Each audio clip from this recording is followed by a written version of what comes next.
announcements from the commissioners. It's cold, it's snowing. That means That's it's not an meeting day. announcement, that's cussing us all out. Hopefully it'll hold off till we get done tonight, so have a safe drive home. Any public comment from the public? Seeing none, we'll jump right into our first hearing pursuant to Mass General Law, Chapter 131, Section 40 is amended, and the Town of Lunenburg Wetland Protection and Municipal Bylaws.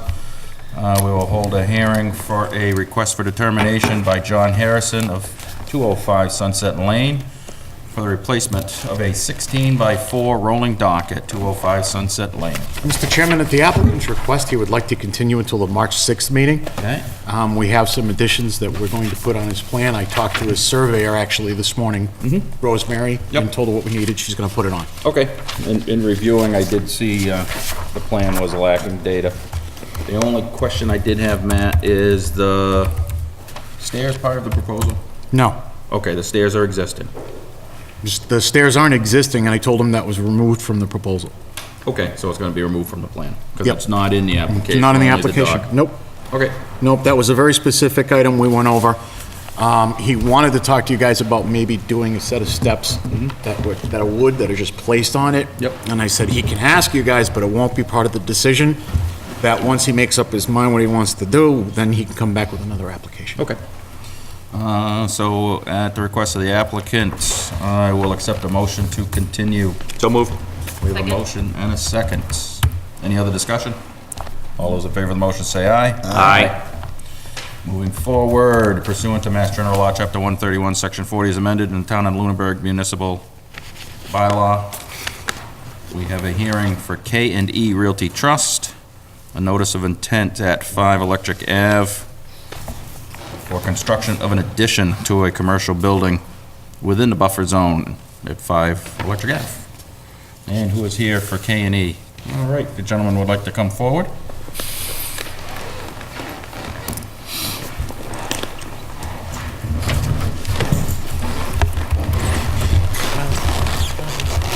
Actually, if you want, you can pull a couple chairs up, sit at the mic, and describe to us what you're looking to do.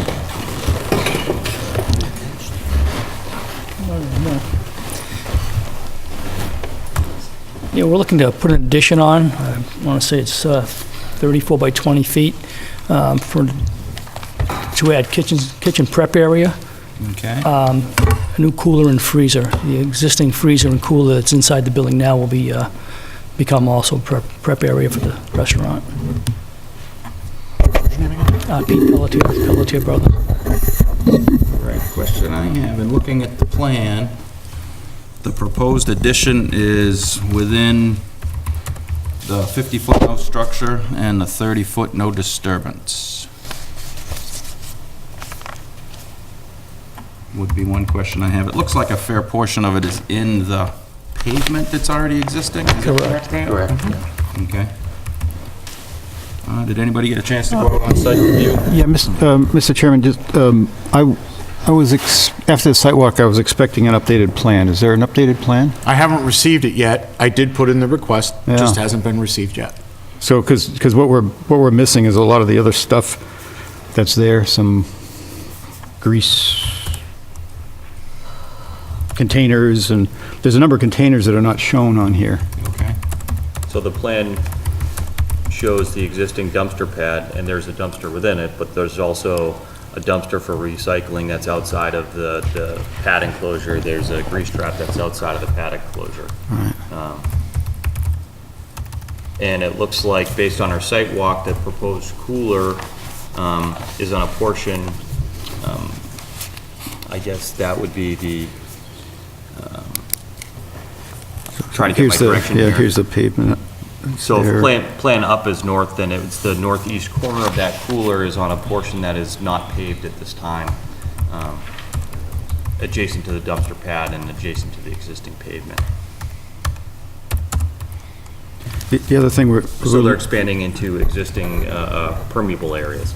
Okay. the other question that came up that maybe you can just get it verbally is moving the dumpster way over against the wall, I guess, between the wall and the pavement. There was some question about the size of the pad and the size of the new dumpster. The size of the new dumpster is 6 feet by 4.5 feet by 6 feet tall. And what the plan is to have it dumped more often. That was a So is that what's shown here? That's the size that's shown is 6 by 4.5? Pad is actually bigger than that, and I believe the grease container is going to also fit on that. I just don't have the dimensions of that off the top of my head. I think that's kind of important, because that's off the pavement, Mr. Chairman. That's in an area now that's rock and about as That's pervious as crushed going to stone now, crush stone. But our plan's out to pour a new pad there Yeah. and fence that in. I guess, that, because there's a lot of activity inside the 30 and the 50 for sure. And the question that I had that I'd like to explore is there another way we can configure this to get these things out of the 30-foot or mostly out of the 30-foot? I mean, moving that dumpster over there well into the 30-foot and into an area that's not currently paved doesn't seem right at all. No, I agree. You don't have this much room. Is this the manhole here? Yeah, it's a drainage drain. Can this be flipped over? Can this be slid down along the back of the building? What? This sliver would extend. Could be more, yeah. Is that a right, site be plan more or in an the 30. architect's Yeah, rendering? Okay, yeah, that's probably not good then. Okay. That's not a good idea. Yeah, one of the things I had taken notice of was when we did ask the owner on site about why it had to go where it was. She talked about the function of the kitchen versus the function of the dining room versus the function of the freezer and the line of cooks, and it all had to do with the way the inside was configured. Yeah. So we may want to examine the configuring of the inside of the restaurant to see if there's any other way it could be reconfigured to try to accommodate. Well, that's what needs to be examined, whether there is or there isn't. Yeah. And what would happen if you just shrunk the size of the freezer a little bit to keep it out of the undisturbed, no disturbance zone? There's 2 parking places right here now. This isn't there. Okay. So there's 2 spaces here that they're gonna lose, I guess. Okay. Dan emailed them to this dimension. You want this one for the inside of the building? Go in the freezer? Yeah, because, I mean, one of the problems I have is this is a recently developed site, so they selected where the building went. Right. They knew the hardships and the buffer zones that were there. Right. I don't think the 50-foot no-build zone was in place at the time, but the 30-foot no disturbance certainly was. And most of this is on impervious pavement area. Right, that's all I I know really as don't well. think we should be expanding out into the 30-foot no disturbance zone. Agreed. I agree. Chairman? Yes. One of the things I recall from when they expanded the parking area, a lot of the crushed stone that they have along the edges there was purposely crushed stone, if I recall, because that's where they have snow storage. Yep. So that snow can be put there and then infiltrate in. So by placing the dumpster pad where it's proposed, we're losing some of that infiltration area for snow melt. Yep. Now, I know they've recently expanded the parking, so they can probably put the snow storage in another corner or Well, somewhere. and from our site walk, it appears that they're mostly pushing it around the edges, so they're not all stacking it right there in that corner. Yep.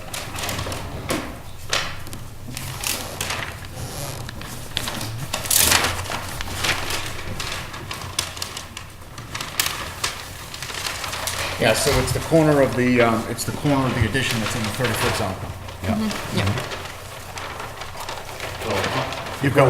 You've got one corner touching it. Right, so how many feet would you want us to come back from us if we had to shrink it? So it would have to be outside of that 30-foot no disturbance line that you have there. Okay, just outside of it. Yes, yeah. There's no measurement for 6 inches outside of it? Well, your engineer should be able to place exactly where it would go.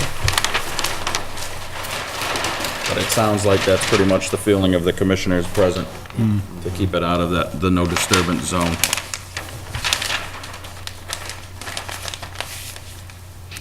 Sorry, Mr. Chairman, I lost the thread. Are we talking about the cooler or the dumpster? He was asking about the cooler. Cooler, okay. So we should start there, and then what were some of the other things that we're asking for in an updated plan? They can write it down. Mr. Chairman, I'd like to see them make sure that the pad for the dumpster, wherever it's proposed, that pad should handle all of the dumpsters that they have on site. The grease trap, the garbage dumpster, as well as the recycling dumpster should all be on the same pad. Right now, the recycling dumpster is sitting within the 30-foot. Yep. And the way it's set, have all of them outside of the 30-foot as well. Yeah, Yeah, everything. I just have this one on the computer. Yeah, that's it. which would be what, like over here or something? Back here or Back there. someplace. Yeah. Might be tough to get over there with a truck. Well, that's a good Just have point. to say, you know, You we're take the gonna whole building, put a shift that, space, put the dumpster up there. make that our pad, there's There's a two gentleman from spaces. David Rossi Oh, yeah. tonight, I just gave him a I'd like note that of better. what they were looking for in the plans. This one. This one here. Yeah. So this is. Well, he's here on another matter, In terms of being parking lot. so This is a you were parking lucky. lot. Yeah. It is. It is, yeah. This is the But parking they lot. should, you've got contour lines in the parking lot? I don't know. I don't know what print they use. These are the existing, these were the proposed at the time. So Oh, yeah, so it's just a these slope, contours are right. what's there now. Okay, Yeah, there you go. okay. Because the addition would take up the space for the dumpsters. Figured Neil was here, so I went over with Scrap stuff is now, yes, our plan would be to put everything on that one pad over there. All right, and that would have to stay Parking out of the 30-foot no Right. disturbance zone as well.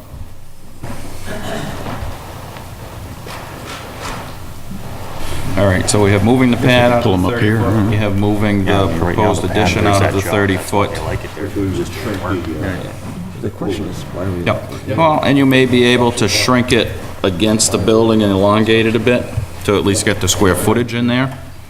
I don't know, but it sounds like I say, the majority of the commission is of the opinion that we should be keeping all of this construction out of that 30-foot no disturbance. Mr. Chairman? If Mr. Rabbit. If I may, you know, we're working pretty hard to keep everybody out of the 50-foot no structure. Yep. And I don't understand why we would allow an enclosure that's for a dumpster within that 50 feet. So I'm just pointing out that it's not, I would like to see us think about 50 feet for the dumpster piece. You'd have to Because tear the we're restaurant pushing down. residents out, and and clearly this is something that can be moved, and we should take that same opportunity. Okay. Yeah, Mr. Chairman, I mean, could we explore, like, putting it over here, lose one parking space and put them, way over here?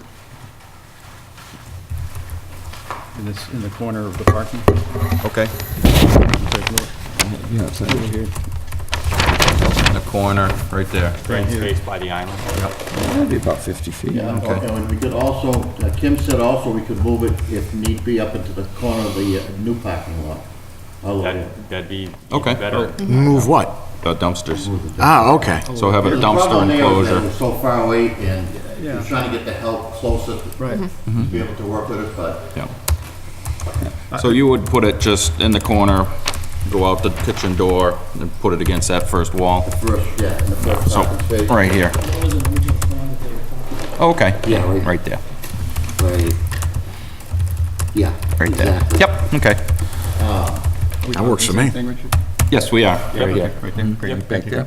Because this is a door to the kitchen, so it can still Yeah. come The right out. truck would be able to Honestly, get it's the in. same amount of walking space. Yeah, it's one package, we could fence it off so it blended in, so people aren't looking at it down the driveway. Okay. So the refuse truck would be able to get in there comfortably without any problem?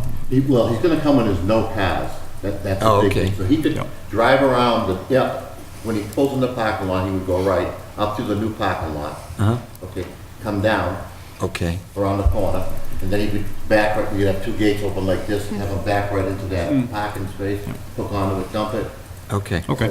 Yeah. So if we get an updated plan, then just show the dumpsters in that area. Yep. Figure out how you're gonna reconfigure the cooler, and was there anything else that we're looking for in an updated plan? Just to show all of the equipment. And Okay. And probably, as you guessed, the addition, Yeah, I went over that with Neil, too. Okay. the addition wasn't to look for more business, it was to handle because they're so busy. Yeah, it's a good thing. It's strictly an efficiency problem. Right, yep, yeah, no, it makes Making sense. everything more efficient. Okay. And as you, I mean, you probably, most of you probably have eaten there. You get your food out fast for a reason, now to be faster. This will be more efficient. Okay. And that's what she's trying to accomplish, to handle the crowds of people. Yeah, no, it's a good idea. All right. At this point, any questions or comments from the public on 5 Electric Ave? All right, so it sounds like we'll be expecting an updated plan, gentlemen? Yep. Get an updated plan showing the pad in the corner of the parking lot like we talked about. Reconfiguring the cooler so it's outside of the 30-foot no disturbance zone. Yep. And include all of the equipment and appurtenances that go to the building that aren't shown on the plan, which are, what else were you looking for? Well, there's a container for grease. Yes. There are at least 4 different containers out there, You want right? that all Yeah, addressed yeah. in that one area. That's, okay, Okay. that's fine. Will we meet again before this board, or do you just want to submit it? Before we vote, yeah, we need to get it Drawing. submitted and get a look at it. The next, excuse me, gotta cut it off. Yeah, so we will be meeting again on March the 6th. 6th of March, if you can get it prior to I'll that. show the engineers, that's a great outfit. They'll handle that. Okay. All right, so at this point then, with your permission, we'll continue it to March 6th? All right. I'll accept the motion to continue to March 6th. So move. Second. And a second, any other discussion? All those in favor of the motion say aye. Aye. All right, see you gentlemen on the 6th. Thank you. You're welcome. All right, moving along, pursuant to Mass General Law, Chapter 131, Section 40, as amended, in the Town of Lunenburg Wetlands Protection and Municipal Bylaws. We have a hearing for a notice of intent by Borrego Solar Systems for the construction of a 2.26 megawatt facility at 190 Electric Ave.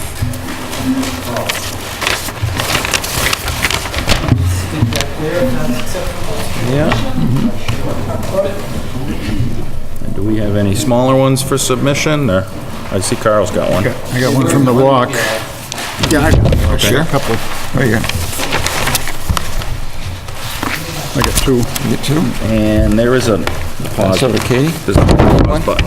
You want to get the green light on. You have one? I don't have one. His green light's on. Oh, is it on? Yep. Okay. Matt's got more. Just doesn't look on. No. Yeah, take Matt's. There we go. That's on. There we go. I don't know if I was this one. You have 2 of them? Said you had 2. Well, I gave one. I did have 2. I gave one to you. Then you do more. I guess I'll have to look at Are you doing any other projects currently? Not in Lunenburg, no. In the state? Yes. Yep, we have quite a As a few. personal question, I imagine some of them have gone through the SMART program? Yep.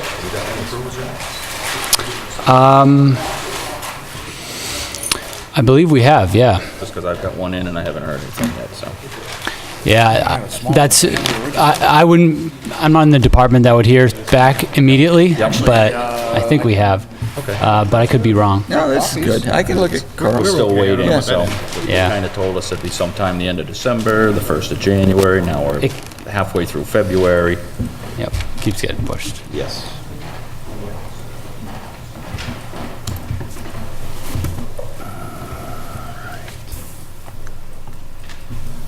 Well, I have mine up, but everybody else, I guess, gets to look at I've got a big one. the little one.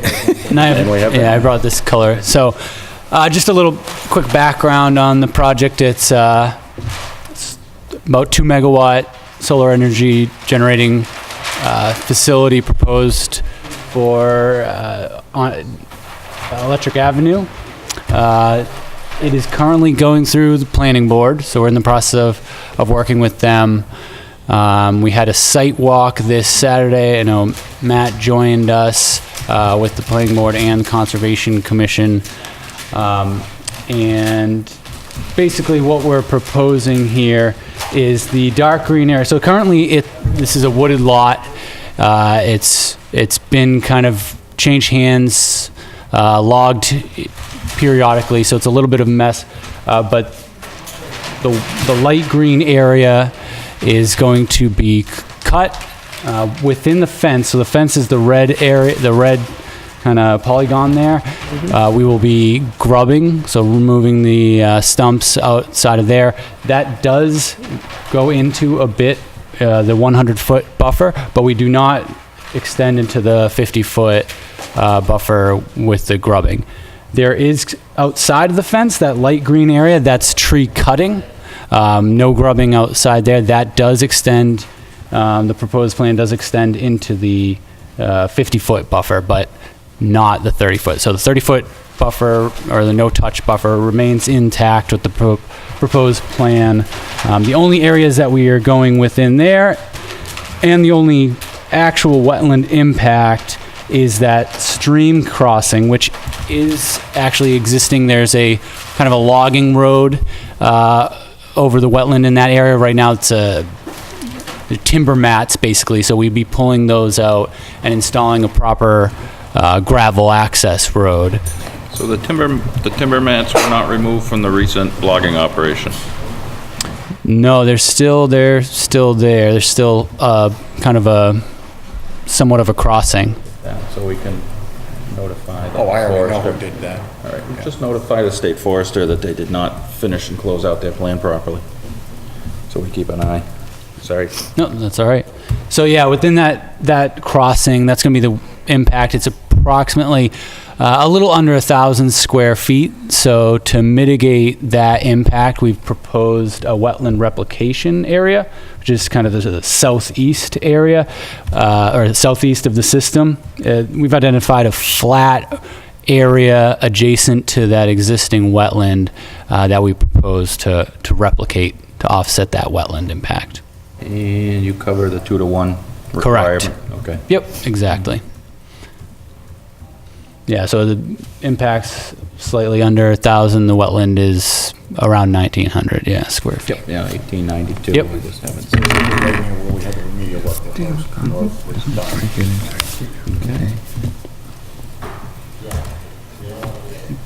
And there is a smaller wetland to the west there, you'll see, but we basically use the same rules where, we're not grubbing within the 50-foot buffer. They're, not touching the 30-foot buffer there. All right, so on the colored plan, the light blue with the little yellow polygons, that's a wetland system on that side.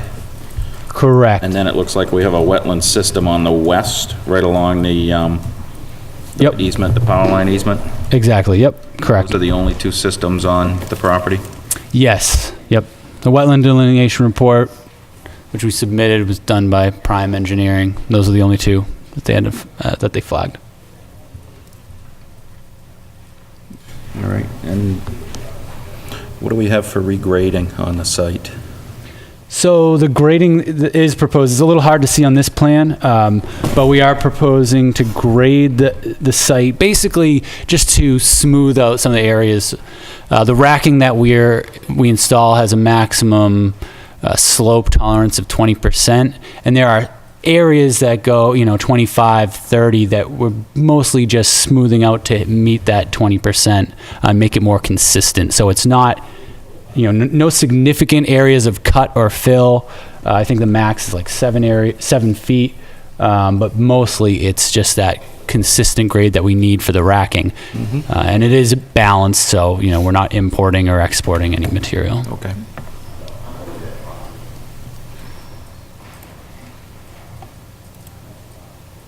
And there's no stormwater concerns where you're just smoothing a little here and there?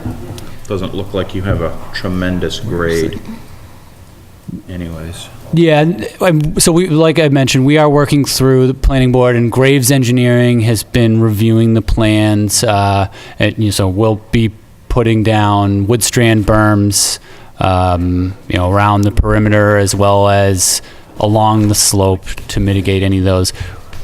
We are proposing a small detention basin at the south end of the site to, mitigate some of that potential. Okay, yeah, I do see that. And that's just gonna have an overland overflow? Correct, yep. It'll have a pipe outlet with an emergency overflow. Okay, and it's not discharging out towards a wetland, it doesn't look like? No, it's going kind of sloping down to the west. All right. And though it's a little out of our jurisdiction, we will be just responding to the planning board. What do you have for vegetation that you're looking to put back on the schedule for planting and maintenance? For the replication, I'm sorry, for the Taking all the site. trees out, so we need to be putting vegetation back in. Yep, there's a seating table. It's a little hard to read, but it's the top left there. So outside of the fence, we're going to be putting a pollinator mix. That's one of the things that was requested by the board and kind of has become our standard.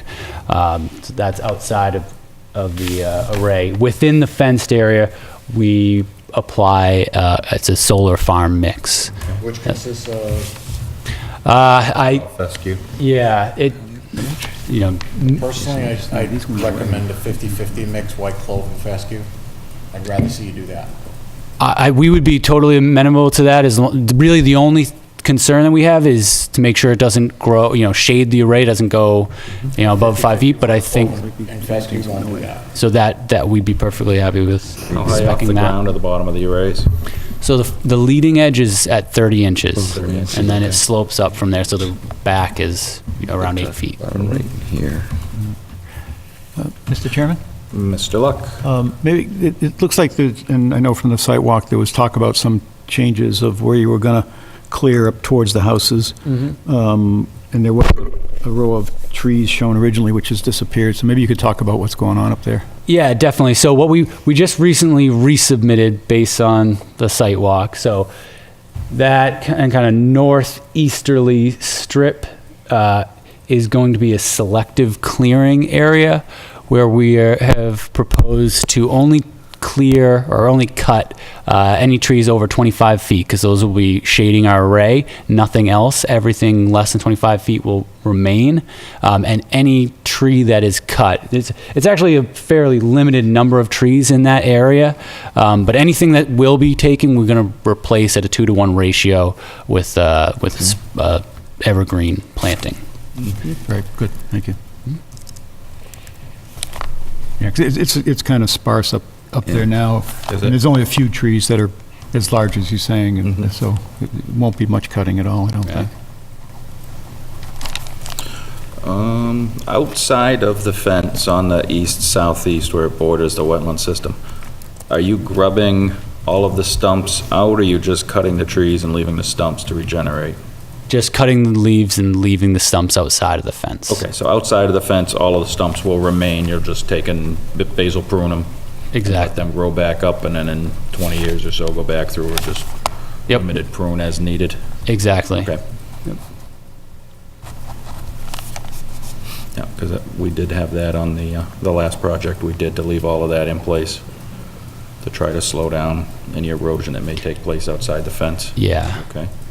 Yeah, and really outside the fence, it's really only a shading issue from our standpoint, so, we'll leave the stumps intact. Do you have a schedule for construction of the roadway and the replication areas? We don't have have not submitted a schedule yet. We could put one together, but as of right now, we don't have, it in place yet. Right now, we're still applying to get the incentives, and then we'll figure out the schedule. All right, yeah, because generally, we wouldn't give a certificate of compliance till at least one growing year after the replication area's been completed. Mr. Chairman, I have one Yes. comment. Yes, I Mr. know that Dwyer. you're clearing, and as you said, cutting the stumps up to the 30-foot no disturbance boundary outside of the fence. You're not grubbing. One area where I think it may be wise to leave a little more vegetation would be down in this area along this one wetland, just because the grades tend to fall this way, and I think the more vegetated buffer we have down there, the better it is for the wetland. Up on this is the high end, I don't have as much concern on that eastern wetland. But the one down towards the southwest corner, I have some concern. I'd like to see more trees left in place in that area, just so it remains stable. I guess in looking at it, why are you clearing so far away from the array down in that west southern end. corner? Yeah. So that's partially because of shading. As you get further south, obviously with the sun being angled to the south more, anything south of there will be shading. We didn't want to go further. Some of that is just, can't go within the 200-foot buffer that the planning board has. So there's a specific amount of shade that we've kind of accepted. So that's why it's not kind of uniform outside the fence. With that said, there may be opportunities to leave some more, some trees. Yeah, I mean, it looks like we're, in some spots you're 300 feet from the edges of the arrays. I don't know if the shading is quite, I don't think we have any sequoias out there. So I guess to add to Mr. Dwyer's concerns, we should perhaps relook at that. Yeah, it looks like we just kind of cut down to the 30 foot and all the way along the wetland buffer. Yeah, we could definitely do a little bit further analysis in that area and see what we can leave. Okay. And how much of the property are you developing, of the whole property? So the fenced area is 10 acres. Okay. Total clearing, I believe, is closer to 20. So you'll have about 10 acres outside of the fenced area. Yeah, that's including the road and, access for clearing for the road and all that. Yep. Okay. And just because I live in the area and there is quite a little bit of ATV traffic and things like that, I don't know if you're going to have any cameras or any sort of... As of right now, we are not proposing any Okay. security cameras or anything like that. Okay. It is a 7-foot fence, so... Yep. Because there is quite a little bit of activity out there where it's out of the public eye. Yeah. And the other array nearby is in a field, so you can see all of it from the neighbors. Yeah. Some of this you may want to just keep a little bit of an eye on. How high is the fence? It's 7 feet. 7 feet? Yep. Okay.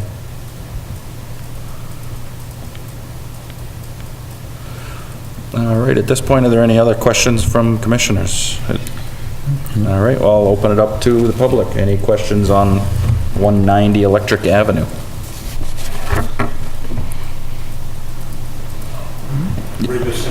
Yep, I just need you to come up and just borrow that gentleman's, one of the microphones. And just give your name and address, Ray. Sure, Replication at Fitchview Road, Lunenburg. We've gone, Emily and myself, we went to see another project that they did because we're really, I hate when a tree gets cut down, I gotta tell you. You know what I mean? It really bothers me a lot. Because environment at my age is like the most important thing. We went to see another project that these guys did. We actually drove by it 3 times because we couldn't find it. It was there.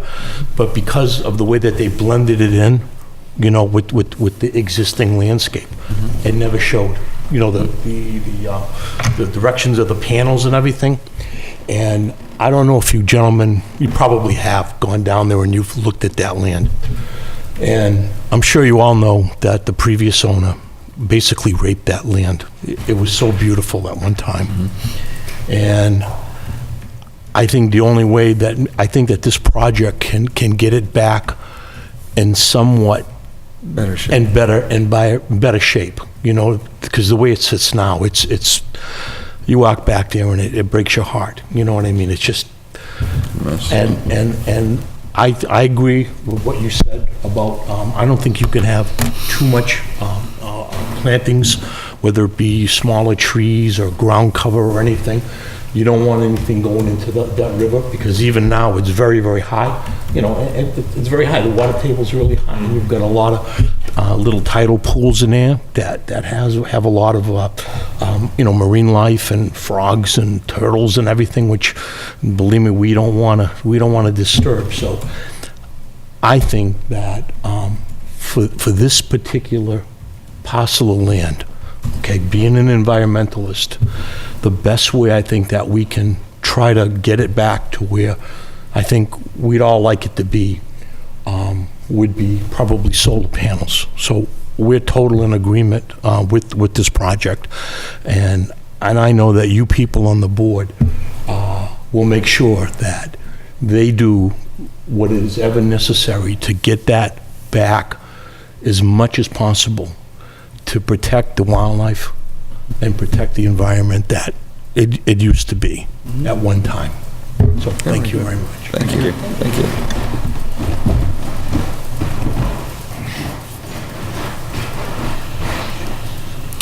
Any other questions from the public or comments? All right, well, at this point, we don't have a DEP number, and I don't think we have any response back on the DEP review. So I know we did have our circuit agent stopped in about a year ago and gave us a good talk on solar.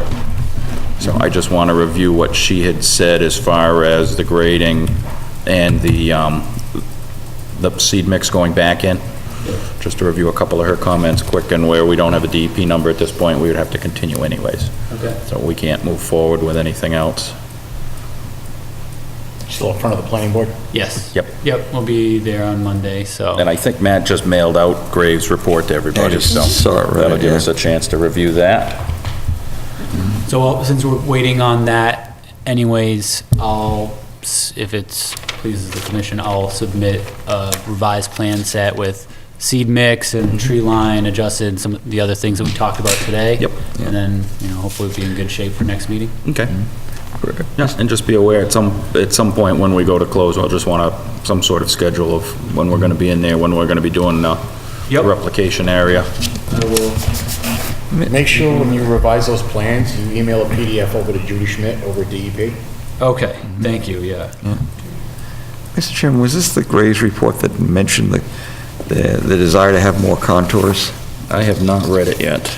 I just got it this afternoon. Yeah, I believe, I just Okay. All grabbed right. it this afternoon. Grabbed it, okay. I'll go over it again. Okay. But- And, I mean, unfortunately, we do have to limit some of our contexts to the 100-foot buffers. So Oh, yeah. in the overall scheme of the project, very little of it is in our Right. direct Most of jurisdiction. that report is directed towards the planning board. Yep, Yeah. yep, but as far, I know we did write a report for the last solar project they had up on Northfield Road. Right. So, and I know I had put some comments in there on seed mix. And it was good to see that you're using pollinator mix, Excellent, so yeah. wherever we can use that. And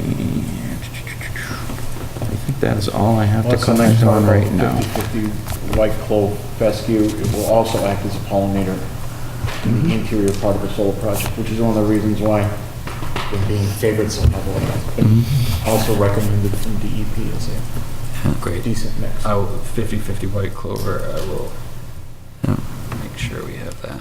Yeah, I think I had spoken about that to one of your project engineers, works for you guys. I think his first name was Dean? Dean Smith? Dean Smith. Yep. Yep. No relation.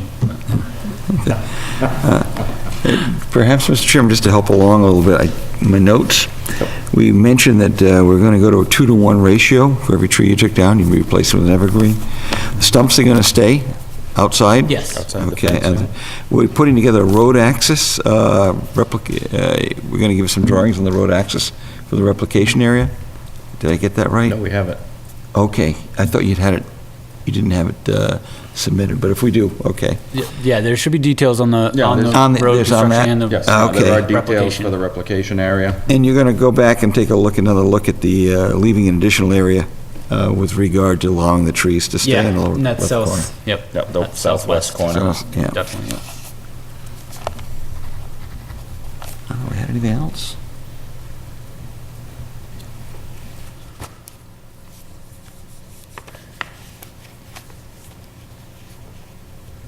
Done at this point.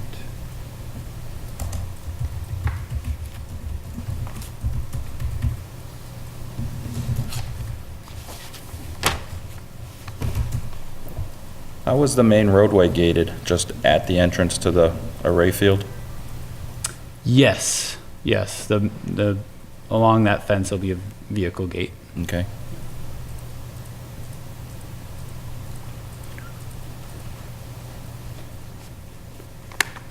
All right, unfortunately, I didn't get a chance to watch the planning board, but you're still before them.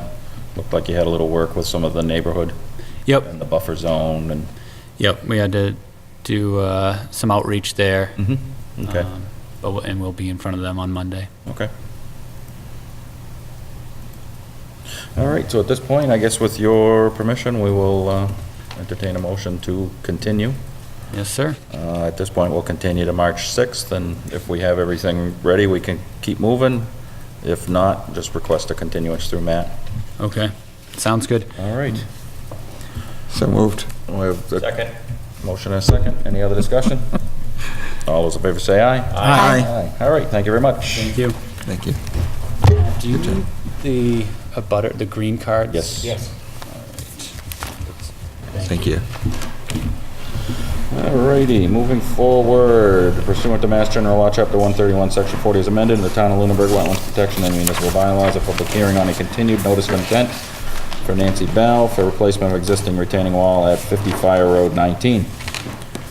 And I believe at the request of the applicant, we will be continuing this hearing. I will accept the motion to continue. Second. Motion is second, any other discussion? All those in favor of the motion say aye. Aye. Does it go into March 6th? Yep. So we'll continue to March 6th. And the contractor was in today, hopefully he got my sarcastic point on what he needs to put into the plan, other than just a couple lines. So we'll Mr. see how that Chairman, works, yes. just a point of order, did we vote on the continuation for the 190 Electric Ave? I believe we did. We had a, Yeah, Yeah. you made the motion and Todd seconded. yeah, but did we actually have a vote? Yeah. Oh, we did. Oh, my God. Said aye. Okay, Carl and I are losing our minds. Okay, there we go. Just wanted to cover it. I don't want to leave you alone. Oh, thank you.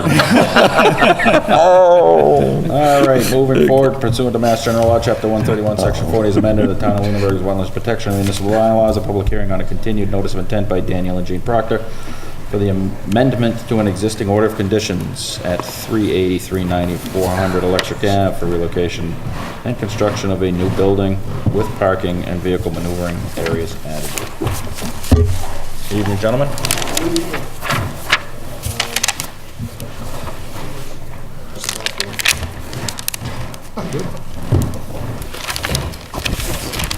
Good winter, a lot of swinging.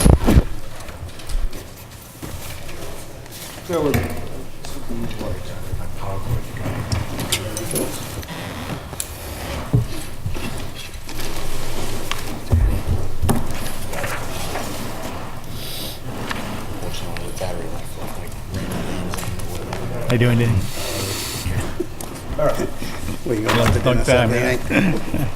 Okay, so, Greg Roy with Ducharme and Dillis, and thanks for your time this evening. 2 weeks ago, we presented the project, and we got some feedback from you folks, which we have responded to in a letter dated February 13th, that I don't know if you have, but if you don't, I'll summarize it in a minute. Two other things before I get into that I wanted to just bring you up to speed on. We opened the planning board public hearing on last week, Monday. I can't remember the date, they're all blending together. The 11th, I think it was. And so we had some discussions with the planning board. There wasn't really anything significant that came out of that public hearing process. We did get a peer review letter from Graves Engineering that came in just before the planning board meeting, and we've responded to all those concerns as part of the plan revisions that we submitted to your board. So the plan revisions the plans now dated the 13th reflect the comments that we received from the commission 2 weeks ago, as well as the comments received during the planning board process, including the peer review comments. So I just want to let you know that. So I have, again, we've issued this letter. You asked us to look at 4 things, actually, and there's only 3 of them on here, and I apologize, and I'll summarize the 4th one. The first is a riverfront area calculation. We discussed taking a look at the impacts, not only as compared to the permitted site, the permitted car wash site, but also as it pre-existed before. So we've redone the riverfront area calculations to compare this site plan with the existing conditions before the car wash was built, just to document that we were indeed in compliance with riverfront area calculations. And incidentally, DEP today weighed in on this as well and asked us to really kind of hammer this point home, and I've prepared something just this afternoon that I'd like to pass out if you'd bear with me here. Thank you. And you can have one too if you want. So what I've done here, Matt, you can have one, is I have 3 exhibit plans here that highlight the 3 conditions that we have, and I'll kind of go over these one by one. The first page here is what it looked like before the car wash was permitted, okay? And what I've done here is I've highlighted in dark blue the outer riparian zone on the property, and I've highlighted in light blue the inner 100-foot riparian zone, and I've highlighted in gray the areas that were either paved or gravel prior to the work being done in the car wash. And the red is the roof area that was within the riverfront area. And then you can see in green, that was the part that was green space, undisturbed. So then if you advance to the second page, the proposed car wash, and I have the 100-foot buffer zone, excuse me, the 200-foot riverfront and the 100-foot inner riparian in blue again. And I've now highlighted how the site changed as was permitted a year and a half ago, or 2 years ago, whatever that was. So again, in red or orange is the proposed car wash building, a small corner of what was to be the relocated office building, a small corner of that, and then the paved areas as well as the recycled asphalt product where the bus area was located in the back, highlighted in gray, and then the balance of it in green, which is our restoration area grass green space that was added. So I try to do this at the same scale so you can see and compare the difference between what was degraded and, significantly impervious to the change that happened and the amount of green space that was added back in. And these numbers, by the way, are what our plan, the numbers that we have presented for our alteration numbers corresponded to on our site plans. And then if you advance ahead to the third sheet, you see what would be proposed under the plans before you with this application. So you can see that we've sort of traded recycled asphalt product area where the bus storage was for some additional building. We've also taken away some of the, we're adding green space up behind where, in the back of the site, I guess that would be the northwesterly corner down in there. So you can kind of see how that all evolves and where how the impervious area sort of has been reduced through each of the stages. And then, so this, like I said, this all corresponds to the numbers that we have on the plan, but I thought a visual might help because the numbers are a little hard to follow sometimes. So I thought that might help. I'll let you digest that and just give you an update on the other items that we had submitted. Just a second. Okay, go ahead. Judy Schmidt had given a letter and sent it to Matt and Greg. Yeah. And the gist of it basically said that in order for this to be an amended notice of intent, the changes had to be minimal from what was approved. So that was one of her concerns, if it was a larger change in the buffer zones or the alterations, then it would dictate a notice of intent. Yeah. So, She basically said, I have her email oh, right you have here. it there, okay. She said, "It appears that this filing is being reviewed by the Commissioner's request for amendment," which is indeed correct, that's how we filed it. Therefore, file number is not required, because we can go under the old one that was issued. In order for the original order to be amended, you should demonstrate that the resource area impacts, including the percent impervious areas within the riverfront area, which is why I prepared these for you, are not greater than originally approved, and that the project is not located closer to the BVW and river than the original project. So I wanted to kind of show you, I think that this communicates that. And I've also, the numbers on the plan that we gave you, there's compared to the pre-car wash existing conditions to now, there's still a drastic reduction in the impervious area, and it's less than it was under the car wash project. So there's sort of, as you compare both of them, there's a reduction in that impervious area. And Matt and I did compare the approved plan with the alteration numbers with this new proposal, and there was, maybe 100 feet here, 100 square feet here and there. So in the grand scheme of a 30,000 square foot Right. reduction, we're talking, maybe 100-foot difference in impervious surface, green space. Yeah, so it's pretty much, I Which mean, is that was, pretty minimal. and that was one of our objectives when we did this amendment, was we knew that that was a criteria, so that was one of our sort of objectives to laying this out. So that was probably the most significant issue. The other issue was related to the TSS removal. We had sort of a carryover from the previous filing. So we amended our TSS removal calculations. We resubmitted those to you that are documenting the correct effective TSS. So that is cleaned up. We also have submitted a new operation maintenance plan. I want to talk to you about that. It was suggested that the front part of the common driveway, we might look to include that in the operation and maintenance for the gas station project. And we talked that through with Dan and the developer of the gas station, and it was agreed to, feel free to put in here, Dan. It was agreed to that that it would be probably cleanest actually to leave it in with Dan's operation and maintenance for a couple reasons.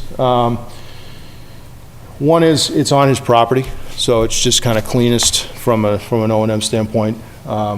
Secondly, I mean, there will be there certainly will be patrons to the gas station, but Dan's in the wintertime. Dan will be kind of having some plow trucks and sanding trucks that'll go back in there, so it probably makes sense for that kind of O&M to run, because he'll have sort of routine cleanup to do in the spring from that operation anyway.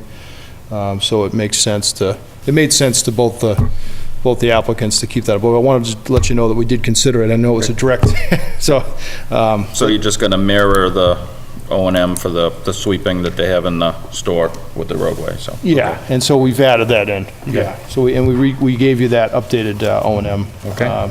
And then the only other thing you asked us to do that didn't make it in this letter was to verify, we had presented to you that we were meeting the recharge standard only to the maximum extent feasible, and that actually was an errant statement, an errant checkbox on the stormwater form. We do indeed meet the recharge standard. Okay, you do? Yeah. All right, so then So no we- alternatives analysis is Class C and D soils, when the standards actually allow you to just do maximum feasible, so we sort of just knee-jerk check that a lot of times, but actually when we check the numbers, we actually do meet that standard, so. Okay, great. We do not need that box checked. So other things that changed were pretty minimal. There weren't really any structural changes. We added some things, we added some sewer appurtenances to take care of the floor drains that we have to put in the new larger building. And I know that was reviewed by the Sewer Commission, I think last night.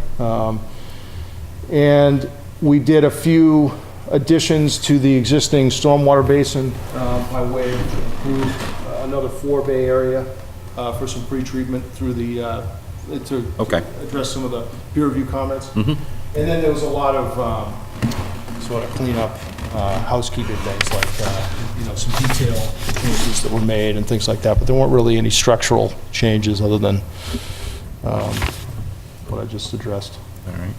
Mr. Chairman, just a note, not that it's in our purview, but you mentioned the floor drains. Yeah. And if I hadn't just read the minutes from before, I wouldn't even have thought of this. At the last meeting, it was mentioned that it was going to be a tight tank, Yeah. but now it's not. So Yeah. just to clarify that for. Yeah, we did, thank you. We did, we went back to actually, right after the meeting, I said to Frank, who was here last time, I said, I said tight tank, but we already discussed that. We're gonna do the MDC truck. So we had been discussing how we were gonna handle that in the office beforehand, and it just had stuck in my brain that it was a tight tank, so I do apologize, but that's a good clarification. So we're putting in an MDC trap, which is a kind of a fancier oil and grease sediment trap. It's the same thing that we were required to do for the car wash project, which of course has floor drains that are probably more intensive floor drains than what the shop building would see. So And where it's a does it similar discharge? protection. That will go to the sanitary sewer. Okay. Yeah, All right. yeah. So there'll be no outflow from that. That all Correct. goes into sewer. Right, yeah. All right. I guess while we're on sewer, I happened to listen to the planning board meeting, and there were concerns about the sewer. Have they been addressed? Yeah, Adam kind of mentioned that he knew there was things with the sewer, but we weren't really sure what he was referring to. We were anticipating I'm not sure either. needing to go to the sewer commission, which we've now done. Okay. And, Nope, he just had yeah. mentioned that there Yeah. were issues, Yeah. so I just wanted to Yeah, ask. we were scratching our heads after that meeting as well. So the What meeting, 4 kids will do to you. yeah, well, that's true. There were one or two comments on the peer review. Yeah. But the easement or right-of-way or whatever it That was is one of the that we biggest talked things, about like, last night. To make sure there was 2 lots and Oh, right, no right. easements. Okay. I think we covered everything. A couple little details we're All right. waiting Nope. for. but- Yeah. And the only other question we had and I think you said you were going to address it, is the drain that runs from 400 Oh, yeah. across this property that they're going to be putting water into. Yeah, so there's an existing pipe that runs like this, the dash line. And we're actually gonna be tying into it a little bit here too, with a sort of an approved outlet structure here.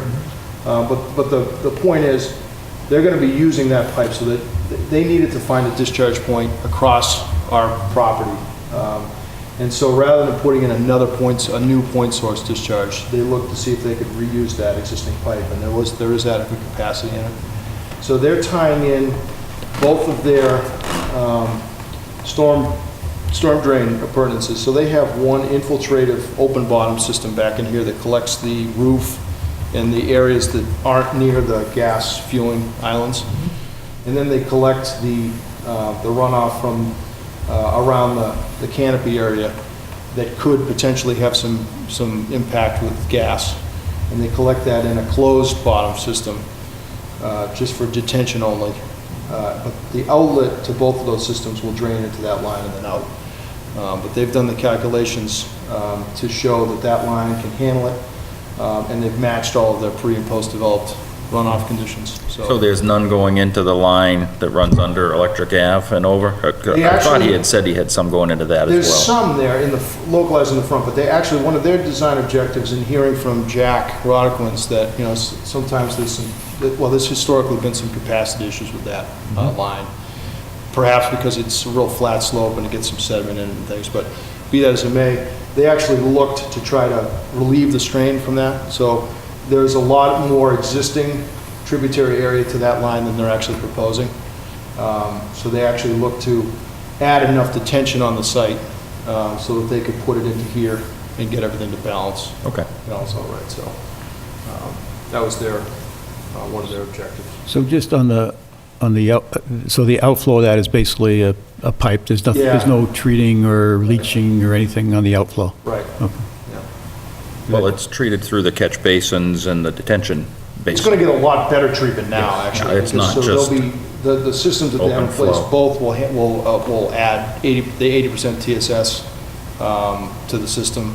They're protected with the deep sump put in catch basins, and then they go to the actually on the closed system, they actually have some additional settlement, I think, in the actual underground structure, some sumps and things that could potentially catch if there was a small spill or something in the gas island. They can do that. And actually, they're actually going to be adding a valve so that they can actually shut the whole system off if they had, if they had a reason to do so. So, Certainly a lot better than what's been existing there, yeah. as far as Yeah, treatment of I the mean, there's stormwater. no treatment today. Yep. And even just the way that we're able to, one of our design objectives was to look at every stage of the project was to try to pull the encroachment in the buffer zone and riverfront area back and add green space so that, even just by doing that, you get some filtering of that runoff and buffer to the resource area. So that was sort of one of our design objectives the entire time, so. Yeah, thanks for the colored description. Yeah, no, That definitely answers Yeah. Judy's question. Yes, Mr. Luck. One problem with seeing these things 4 times in 3 different places is after a while it starts to sink in. And this colored one was great, but it kind of brought home to me the building, this building here, and I just have a question.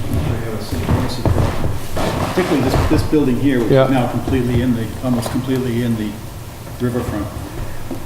Why couldn't that be pulled out here and these parking places shifted over so that all of this stuff is outside of the 200?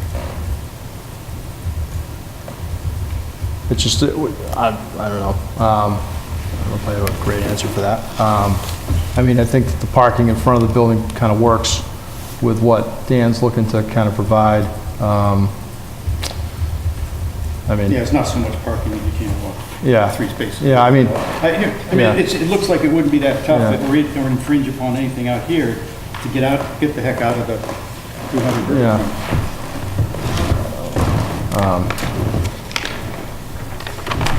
I guess I can answer that. yeah, No, that's fine. Kind of question. Dan Proctor.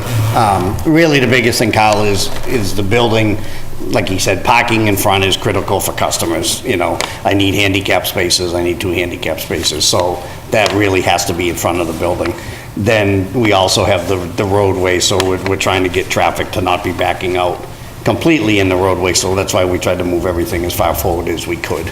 So really, the green on the easterly side of the building, is, my goal is for people as they come into the car wash, as people come into that, potential convenience store, that there's gonna be, nice lawn, landscape, clean up that whole thing. So I'd rather have people look at the green in front of that building as compared to parking spaces in cars and what have you, because that's a perfect spot to, have a granite bench or a granite mailbox post or, different items that we sell that we can, display right there as part of, the whole retail store. So we're really trying to keep the integrity of that green so that from a visual standpoint, that whole area will be aesthetically pleasing.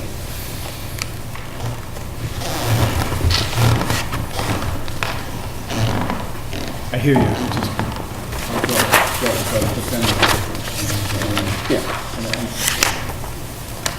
Those are good things, that are not compelling environmental things. And the parking, if you shifted it down, is no different than where it is now in terms of being in the driveway. Guess there'd be handicapped, a greater handicap distance. And I do agree with you, Carl, and definitely am one of the fighters with you, but myself, if I look at the project as it was initially before permitting, we really have cleaned it up quite a bit. When you look at what we had, which basically was a little green stub here and a little green there, they've really gone a long ways to add in quite a bit of green space and protection that we didn't have before. Yeah, no question. So given that, in this condition, myself, I wouldn't have an issue with the way they have it laid out. Yeah, If we were losing green space, well, that's it.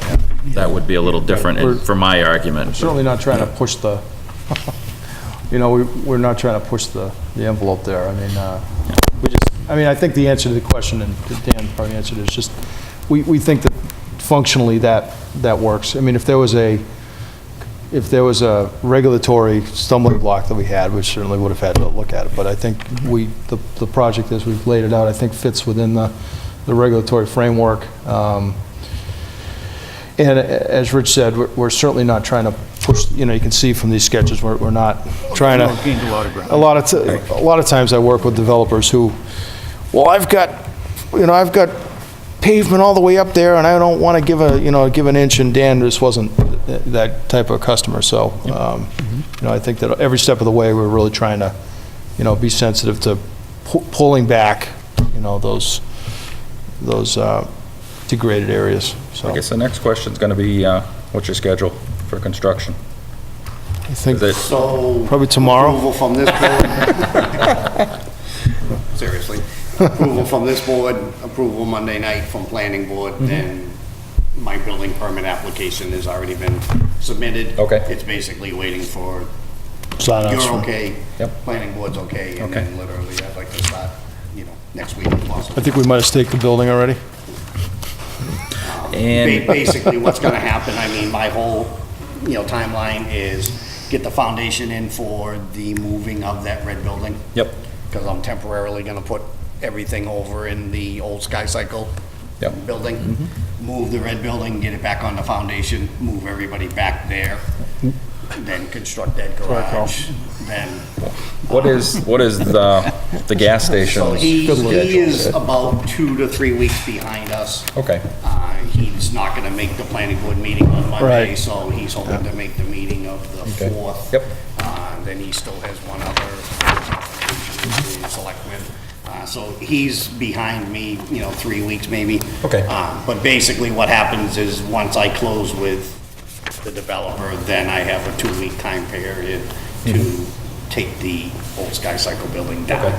So at that point then, I guess I would recommend any erosion protection, construction protection, your stormwater should stay in place until such time as they're completed as well. That's correct, yeah. So we definitely As far wanna- as building his facility, he's a 4-month. Okay, So he's hoping to be online by end of the year. August, okay.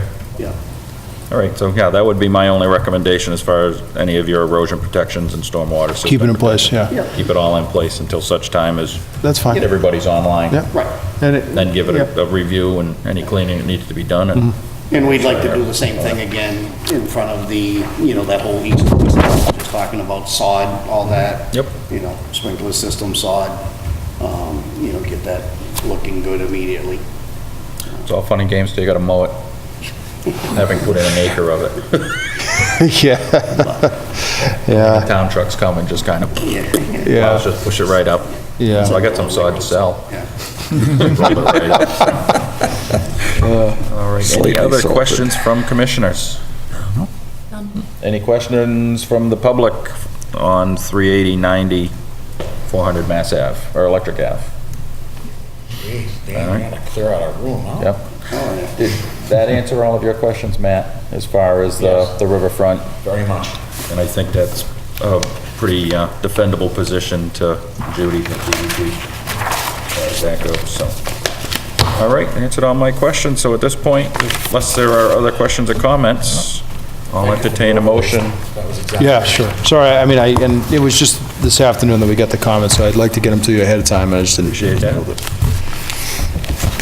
I'll accept a motion to approve the amended notice of intent for 380, 390, 400 Electric Ave, with the only additional caveat that wasn't in the application, that the erosion protection stay in place It's fine. until the construction's complete of the gas station. So moved. A motion and a second? Second? Motion second, any other discussion? All those in favor of the motion say aye. Aye. All right, there you go. Good luck on Monday. Thank you. Cleaned up and open for bark season. Is that gonna come early this year? And when that is, I hope not. I don't want to come back till sometime in April. This is my one trip home, hopefully. So, they, you can keep them. I'll just recycle them. You can recycle them just as well as I can. They wanted me to just give you a brief, I gave you kind of an overview of, but I don't know if you wanted to. Oh, okay, at 400, yeah. if you wanted to just open that continuant real quick, and I can just give you a 30-second. You mean that they're gonna withdraw and plant a whole forest? No, they're not going to do that. Pursuant to Mass General Law, Chapter 131, Section 40, as amended, the Town of Lunenburg Wetlands Protection and Municipal Bylaws, a public hearing on a continued notice of intent by NJLJ Properties for redevelopment of an existing retail site to construct a fuel dispensing area, convenience store, and drive-through donut shop within the buffer zone of a wetland resource area at 400 Electric Avenue. And they just, as a courtesy, just wanted me to give you a quick update. They're working on, as we did, they're working with through the peer review comments based on planning. Their peer review comments were not really that extensive, but the planning board had more to say on that project. So they're looking at addressing some of the comments received by way of parking, circulation type issues.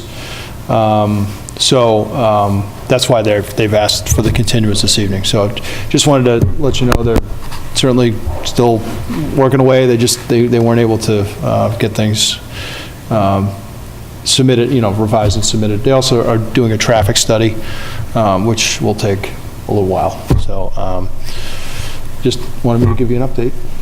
All right, appreciate that. Yep. That's it. I guess at this point, we'll, Whatever they asked you for continuance, I wasn't sure what this. general, that's for the next meeting, and then they can ask again. Yeah, that's great. So- Yeah, appreciate that. All right, so I'll accept the motion to continue until March 6th. So moved. A motion in a second. Second. Any other discussion? All those in favor of the motion say aye. Aye. All right, thank you. Appreciate it. Katie,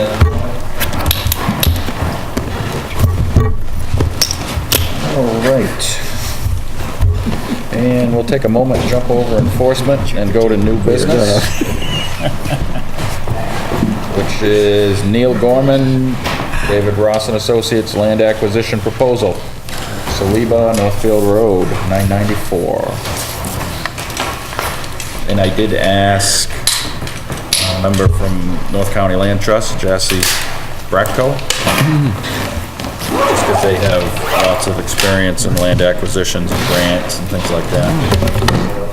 And Matt and I had participated in a couple discussions they had, so I was surprised how little state land there was in Lunenburg compared to all of the other communities they represent. And where we just finished our open space plan, put that to use for some grant proposals. Is this on the agenda? Mr. Chairman, I got lost. Where are we on the agenda? Yeah. What's that? We're on the agenda. New business. Gorman, here we go, way down. I just jumped down because we had people Neil. here for it. Oh, okay. Oh, okay, Associate Land Trust.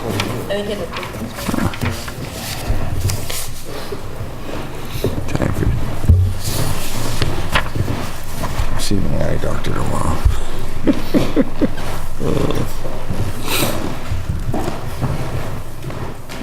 For you guys as well. Okay. Full size. Super. And how are you this evening, Neil? Great, how are you all doing? Not bad at all. Keeping busy, huh? You know, it has been a busy year. It has been. Really has. The economy The whole is, building has been busy. we're flat out. I'm at these meetings No downtime. 3 times a week. So, thanks for having me on tonight. Try to keep this fairly short. Okay. Just kind of give you an introduction. I brought some information for you. It has some maps on the letter that I had submitted to Matt. You have an extra one? Yeah, oh yeah. Okay. You just hand one to Jassy. You're welcome. Thank you. And one from Matt's file as well. So, John and David Saliba have been clients of ours for quite a few years now. We've been working with them on 2 pieces of land in town. They're on Northfield Road. There's the large piece on the upper part there, which is 259 acres of land that extends from Northfield Road all the way up to Howard Street on the north, and all the way over in a few spots to New West Townsend Road to the west. I'm not sure if you can see that outline. It's a very irregular shape. It's way from the corner. I'm kind of lost. So it's the bold line here. Yeah. So there's 172 feet of frontage here on Howard Street. Zigzags around and over New West Townsend Road is nearly 800 feet of frontage here, another 100 feet of frontage here, another 400 feet of frontage here.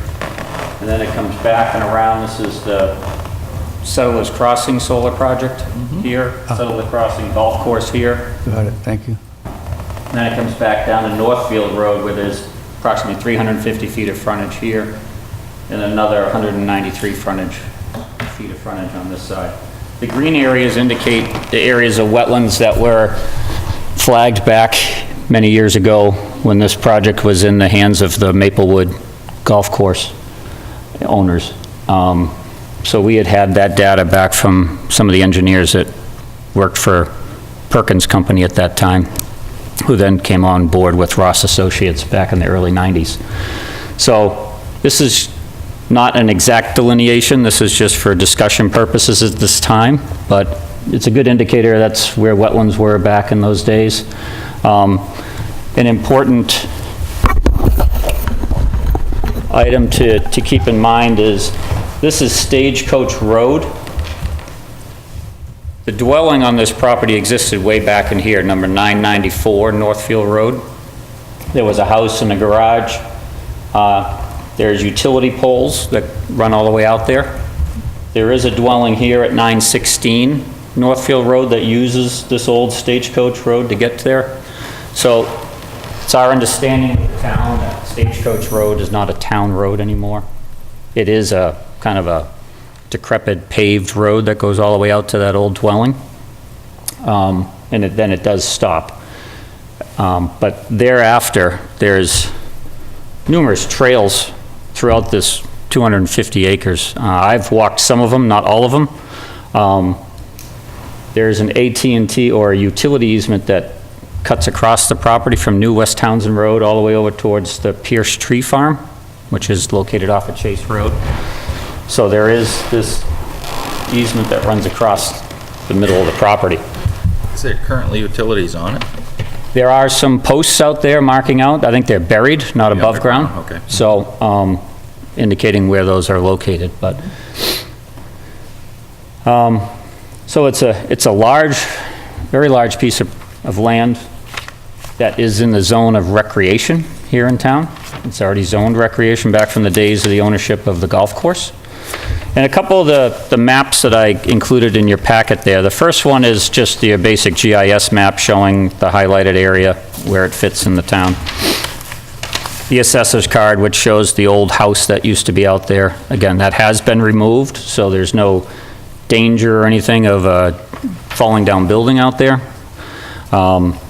You can kind of still see some of the concrete slab work for the garage when I was out there last. The next ortho image map is kind of a good ortho image showing the land when the leaves aren't on the trees. And if you look closely, you can kind of see some of the networks of trails and so on through there. Certainly see the easement going through. You can see the easement, you can see Stagecoach Road going out to where the old dwelling used to be, and there was some fields out there associated with that dwelling. Does that current house out there now have an easement on Stagecoach? Or do they have frontage? They have the ability to get back there, yes. Okay, so there is an easement, they have an easement. They have the right to pass and repass through Stagecoach Road, but it's our understanding that Stagecoach Road is not available for the Salibas to use as road frontage because it's no longer a town road unless they were to go back and create a subdivision road using that. So you can see where it's oriented with the golf course. Some of the land gets pretty close to where the golf course is. There are quite a few elevation changes out there, which for hiking purposes or just trail walking, snowshoeing, it'd really be a fantastic piece of land for the town in that sense. Again, having access points to 3 different roads is also a big advantage. The next page does show, I know it's kind of dark, but that's kind of an ortho image when the trees are in full bloom. So you can see it's a very thick forest in the sense of tree cover and canopy out there. You can see the golf course. You can see the golf course. You can see the Pierce Tree Farm out to the right, to the east. Over in that area, because that Chase Road is down below, there is some nice views from the stone wall. There's trails right up to that stone wall on the Pierce Tree Farm property line that has some nice vantage points to the east.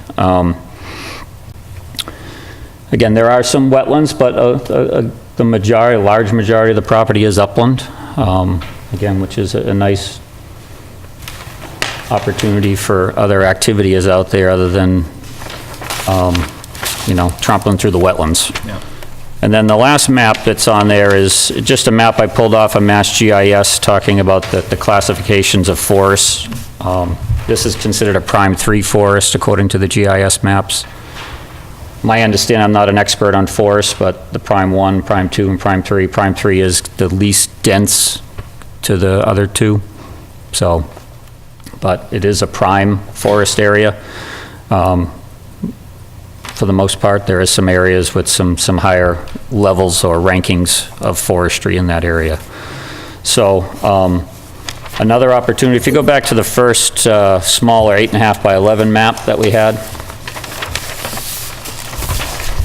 where this property has access to Howard Street, diagonally to the right, parcel 11 is a town-owned piece of land as well. So there is a connection in that sense. It's just kind of a long, narrow piece that goes back, but it is owned by the town. The other portion of land that I didn't give you a lot of detailed maps, but on Northfield Road, to the south of Northfield Road, there's another 55 acres of land that the brothers own as well. They had bought this back in the, again, the Maplewood Golf Course had plans of a big subdivision going through here. We had actually come back to you last year to get some of the old notice of intents taken off and orders as conditions removed from the Registry of Deeds. They're also exploring that piece as to possible options. Again, the green areas are the wetland areas. Again, of the 55 acres, a lot of it is upland area. And in the bottom right corner, it does connect with the town piece of land that goes out towards Chase Road, opposite the Lammy Farms, I think, Lammy Orchards. So. And that's parcel 9 here on the... This would be the parcel 9, yep, Okay. on the bottom of the page there. So then that would give access down across Leominster Road and out to the 66 acres that we have that parallels Chase Road. So, again, we wanted to come to you to explore options to see if the town had an interest of exploring of possibly purchasing this land to save the forest and to maybe create a great recreation area for the town. It's a very large piece that, the nice thing is that the amount of trails that are in there are already in place. Yeah. And it's a pretty safe place to be. Provide some connectivity from lands that we currently own. Correct. That's a real big advantage. Yeah. And again, having access points on 3 different roads. Yeah. And You'd I be know- surrounding a solar project, which I know you are. Yeah. Well, we secured, actually, I think parcel 13, they were showing as 2 parcels when they subdivided it when they did the solar. Okay. So I know we secured a conservation easement. Oh, yeah, right, I was mentioning, Middle of it, correct, so- right. So you'd have that access as well. And this is all uphill or upgrading, or a large majority of it is upgraded of Pearl Hill Brook, which runs down along New West Townsend Yes, Road. right. Yeah, so some of this is the watershed into there. The watershed of that, I think it's a cold water fishery, so. Exactly, yeah. So, you know. Definitely an interesting piece. Looks like it has some varied topography in through there. It's There's some definitely neat forest. outcroppings of ledge too, which are really kind of neat looking to see, and, Yeah. but we didn't know at this point as to what Matt introduced some of the steps as to what would need to take place if there's an interest and how to best proceed with that, but I wanted to come and at least spend a few minutes to introduce it to you, get your input. It certainly looks like an interesting idea. I mean, it's one of the things we've been talking about is some land acquisitions, but land acquisition that has connectivity to some of the other Right. lands that we have that are currently either used or lands that we don't use that because we don't have parking to it, or Right. it's just too small on its own to be used, so.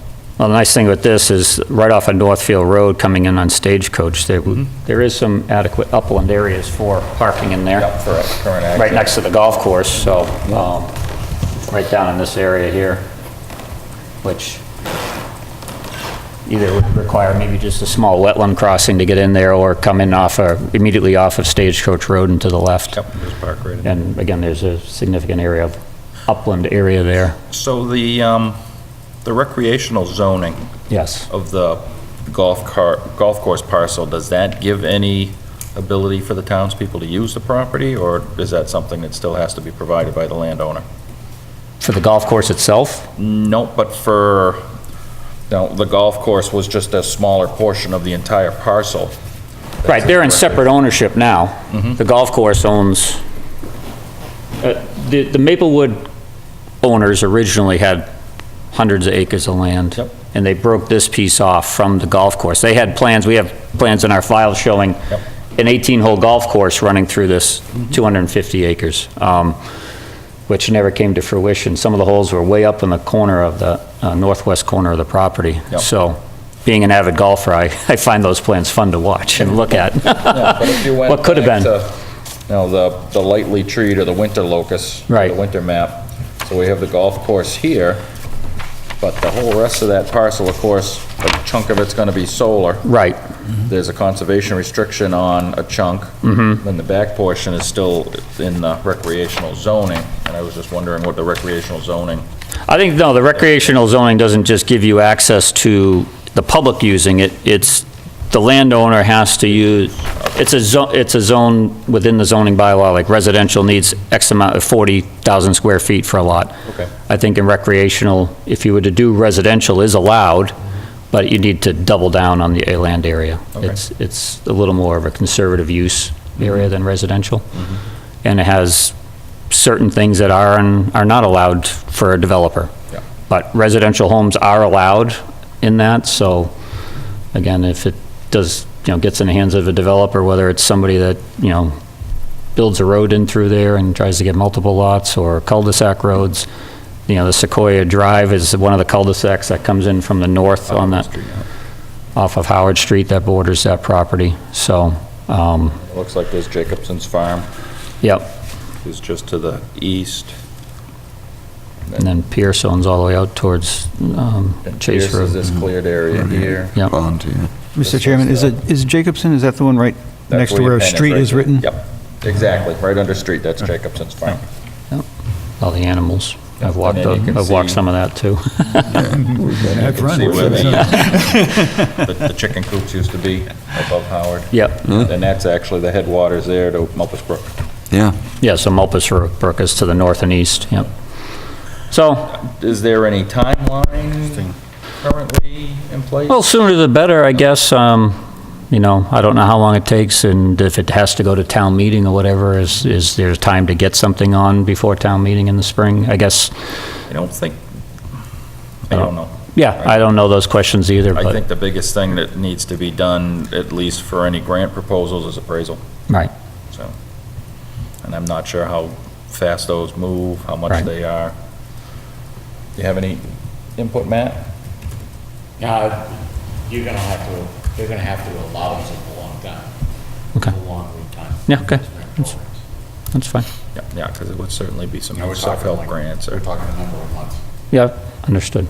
okay. Again, they've owned it for 10-plus years, so it's at this And point. generally, there's two, there's a springtime scheduled and then a special fall town meeting. Right, understood. Yeah, To good come up, point. to come up with, So, again, they're just wanting to explore their options and before spending lots of money engineering and things, going out and soil testing out there and seeing what the And viability is. I had invited a member of the North County Land Trust. Hello. I don't know if you had any ideas or inputs or suggestions. Well, one thing I would add about the property when I looked at it was probably 50% of it is biomat critical natural landscape, which is another good conservation value to consider. It also, just over the Fitchburg line, abuts a very small area of Fitchburg State Forest, which it's pretty much all wet by the looks of it, but it does have another little bit of connectivity to open space.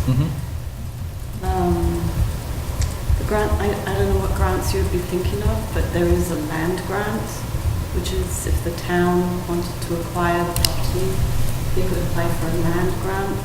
Yeah, that's the one we were just talking about. Mm-hmm. The application for that is due generally in mid-July. Okay. But yes, I'm just saying, the appraisal. Mm-hmm. Appraisals, I don't know what the value would be on that, but one appraisal would probably be in the vicinity of $4,000. Okay. Four? Yeah, and depending on its value, you might need two, Probably would need to, probably need two. especially if you go for a land grant, they're gonna want to. If it's valued at over 500,000. That's easy bad. So I don't know. Was Zillow already talking 800,000 in that? Did I read that? What's that? It's got to be over the 500,000. Well, and if we added the other property in with it, on the south side of Northfield, which would be kind of important where it does have connectivity to Chase Road property, so. And I made a, I forgot to hand these out, there's a smaller copy of that map plan. Thank you. I'm going to shift it over a little bit. Just talking myself. This is a full-size copy of what's up there for your use. And again, if it's any help to the appraisers or whatever, we do have a lot of maps and plans on file at our office, back from the 80s and 90s when a lot of the different projects were proposed in here. So, whether if that's of any use to them, Matt knows how to get a hold of me.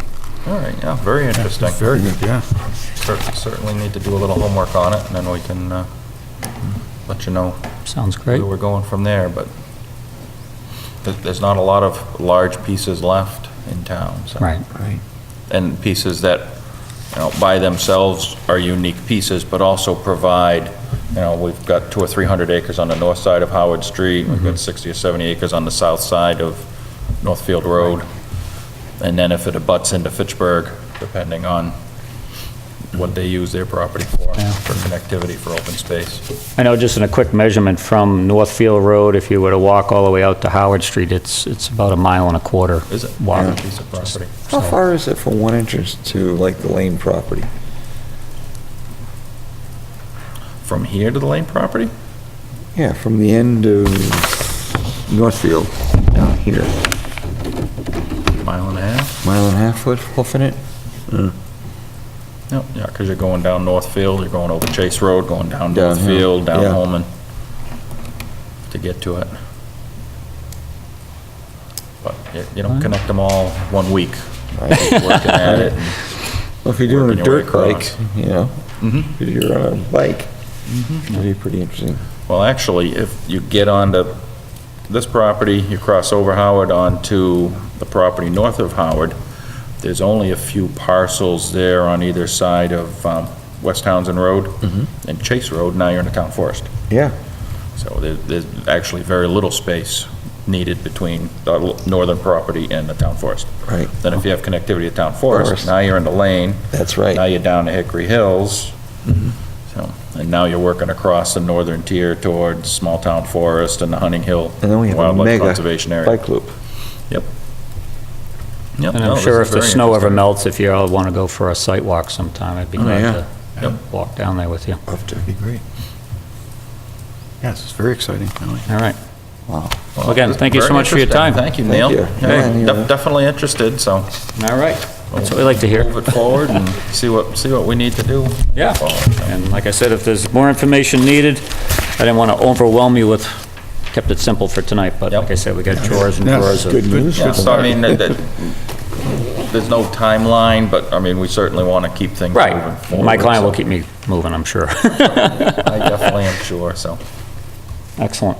yeah. Now, do they own other properties in towns besides No, these just two? these two This is all that's pieces. left? Yeah, again, the lower piece was involved with the Highfield subdivision that came in behind Walmart from White Street, which that all fell apart a few years ago. So, again, we've been exploring options on that side. We did cut off 2 small lots on the golf course that border the golf course that we already got permitted with you a while back. And then we did a little land swap with the golf course because we found out part of the 9th hole was on our land and vice versa. And on the north side, the second tee was on our land, so we had to do a swap on that side. So we're kind of correcting the engineering over time, but I think we got it pretty much settled now, where property lines are. And that's 994 Northfield Road, that's the golf course? That's the LLC. golf course now, yeah, and this house was way out in the back. The assessors call it 994 rear. Yep, something well, no, like I was just looking at this one here. Oh, right. Butter. Yeah, that's, the abutter is the golf course, yeah. That's the 9th hole there. That's the 7th, 8th, and 9th holes on the south side of Northfield Road. All right. Excellent. Neil, Well, do you have time any- for you guys to go home. Do you have any idea what's going on with the high field that abuts this piece? That, you know, Though this was- one was part of it, that road was coming right through here. Right, so, but I mean, the land that you don't have that abuts it, that, That's down here, and then Yeah. Walmart's down there. Right. That road was coming in through here, and then coming out on the Northfield so Road. that was that spot, okay. So that was the piece, but that whole project, town water and town sewer aren't coming through there, so that kind of squashed that whole Yeah. I idea. walked that last winter, or 2 winters ago. Now, who still owns that?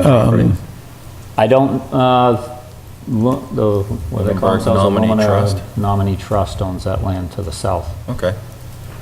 but again, And where's their access off of, I think it's Mass whatever, Ave? White Street, or what's that little subdivision down behind? It does abut White, but there's wetland in between, it's hard to get there. You can get there by the water tower, little dead-end road, maybe? Yeah. Goes up I don't in the know. but that wasn't encouraged. I have don't those know. plans in the office too, but I haven't looked at those lately, other than I knew this part was. It wasn't, just to clarify it, in case anyone out there is listening, Right. sewer had nothing to do with stopping that. Okay, good. That works. So, yeah, there was some other things I know of. so. All right, super. All right. Time for you guys to go home. Drive Thank you safe, very have a good much. night. Yeah, it is snowing, I guess. Yeah. Thank you for coming. Yeah, thanks for Yeah. coming out. I appreciate it. Appreciate it. This is wonderful. This could be another nice chunk, Yes. protected too. I have this on the back, so that's the southern piece, so that's the piece that goes down to this road here, and then it also Right. goes out to Route 2A. Yep, Mass Ave. Yeah. And that's the town piece here on Chase Road. Yes, yep, Right. that's the town, that's on Chase Road, so it just Butts abuts right that up one little corner there. Now, I'm gonna roll this. But the problem is for that property, it drops off Chase Road and Yeah. I needed more paper to take. tough access. Well, we'll certainly keep in touch on this. Yeah. Yes, yeah, this and the southern parcel, so, Right. okay. And then information about the ground, so Yep, yeah, definitely, all the help we can get. Well, we don't do it very often, so. Absolutely. Yes, that would be great. All right, very good. Well, thank you for Okay, coming. thank you now. Look forward to talking to you again. Thank you. I know, thank you. Drive careful. All right, Whoa. well, I will, can you do me a favor, Matt, and scan this tomorrow? And send a copy to you, Kibby, for the open space. Did you get one, or? Yeah, I've got one in the folder, but I'm gonna. Okay. That was mine, so don't lose it. So it is abutting our place. So Yeah, very interesting. that's a gift almost. You know? 'Cause Lane was good, but Lane didn't Lane didn't extend to more parcels, where this could Right, this- extend, you know, a whole bunch of parcels. Right. And then you can get down and you get on some of the, utility easements and walk all the way down to Laurel Bank, walk down by the solar project that was Yeah. here. Because there's lots of trails that come So- down off of Walmart Hill. Through the town forest, they can get to Lane property. Yes, Yeah. well, right here, if you cross, Right. I have to check on that. I don't know if that's, It's not exactly, but it may be Yeah. enough of a footpath there. but up here on Howard Street, there's a whole bunch of land. Okay. And there's one piece that we're waiting for up top here. that's in land court, or it's in tax taking, Oh, okay. hopefully next year.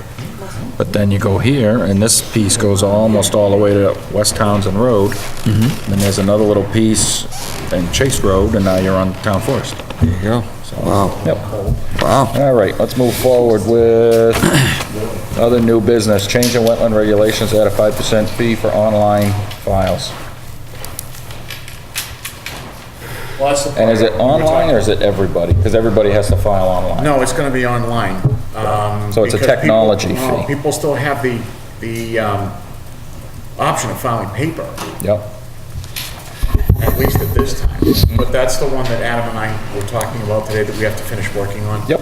With the permits, so. Yeah, but that's the e-permitting. We can still discuss, and if we can come to an agreement tonight, we can at least approve adding a line for the 5% of your wetland Well, I mean, fees. actually, the language would be simple. I would just add a sentence right under our permit fees, or under our enforcement fee schedule, where we Yep. have the double fees. And it could just simply say that any online application will be subject to a 5% surcharge of all permit fees. Yep, and I think they call it the technology fee, don't they? Yep, we can Yeah, put I'm a just- technology fee of 5% Yes, yeah, above just to be, total permit fee. to be in line with the planning board and the building department, the wiring department, and everybody else that's using the e-permitting system. I had thought we discussed that we're gonna apply that 5% fee to all files, because Right. all files have to be entered in the system now. Right. Yeah, So regardless, okay. exactly. Yeah. Yeah. And I believe the So I way think a it technology works. fee is, I think that's a better name than an online filing fee. Yep. Yeah, because it just goes to the upkeep of the e-permitting Now, the system. question why does it is co- what- 5% technology fee, see, not everything's gonna wind up having to be filed right now electronically. Requests for certificates of compliance, for example, those aren't slated to go online. It's the RDAs, the ANRADs, the notice of intents. Those are what is required right now to go online. But why, so why are we, Required to go online. why do we need to call it anything? Why wouldn't we just change those fees by 5%? Why aren't they just 5% more? Because I charge a $25 fee to apply for a certificate of compliance or an extension permit. And those aren't online. Those right now those will be manual still. But I thought we agreed that all of the fees would see the 5%. And I am pretty darn sure that the town's assumption in recovering this cost was based on all fees. It wasn't based on a subset of fees. It was based on all fees going up 5%. So we'd be doing. Because they 5 took plus the whole, 5. they took the whole fees collected, and they took 5%, and that was half of the cost of these, annual maintenance fee. So I think we need clarification of whether this 5% needs to be recovered on all fees. Well, we're setting the standard. I don't think we need clarification from others. Myself, I think it would be cleaner just to have a 5% technology fee.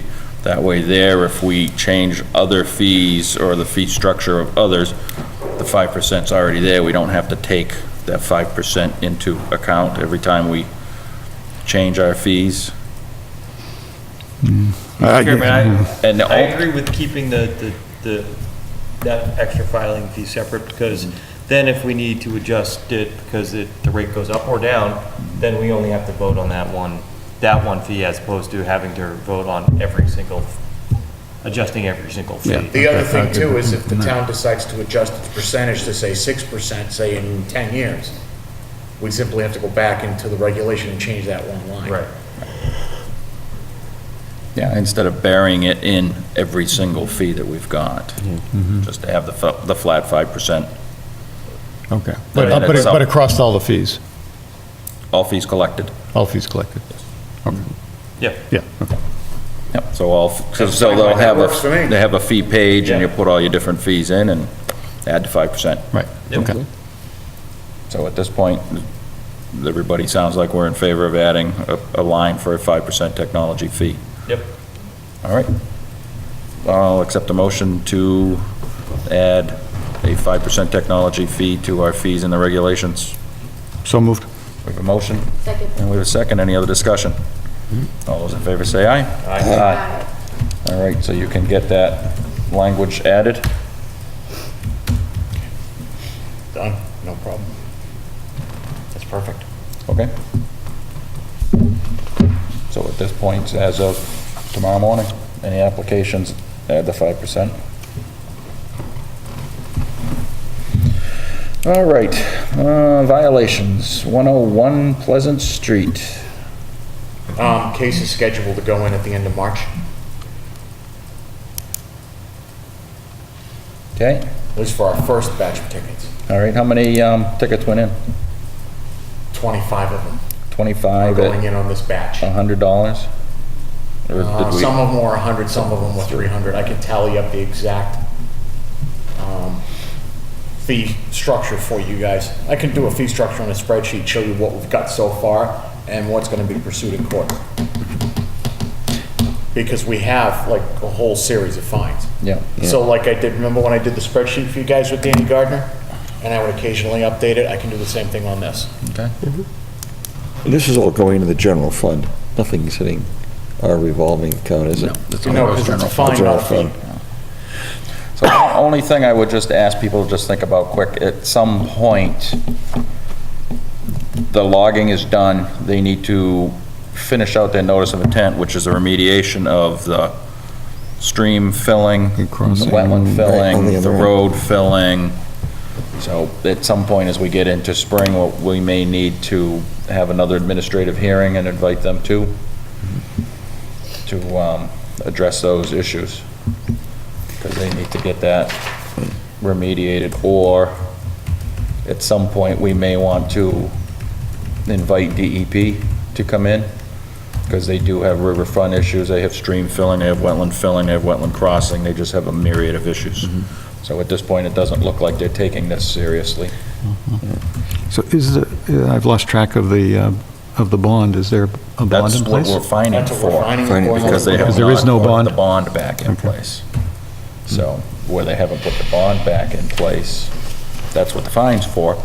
But the logging now, they have no more logging plan. So at the completion of the logging, under their NOI, they were supposed to go back through, take out all the gravel from the roadway, remediate all the wetlands, take the crossing out at the stream, remediate the riverfront. So there's quite a little bit of work that they needed to do.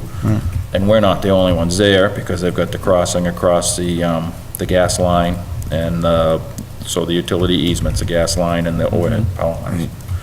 So we're not the only ones there, but at some point, somebody with a bigger stick may want to be invited in to start swinging it.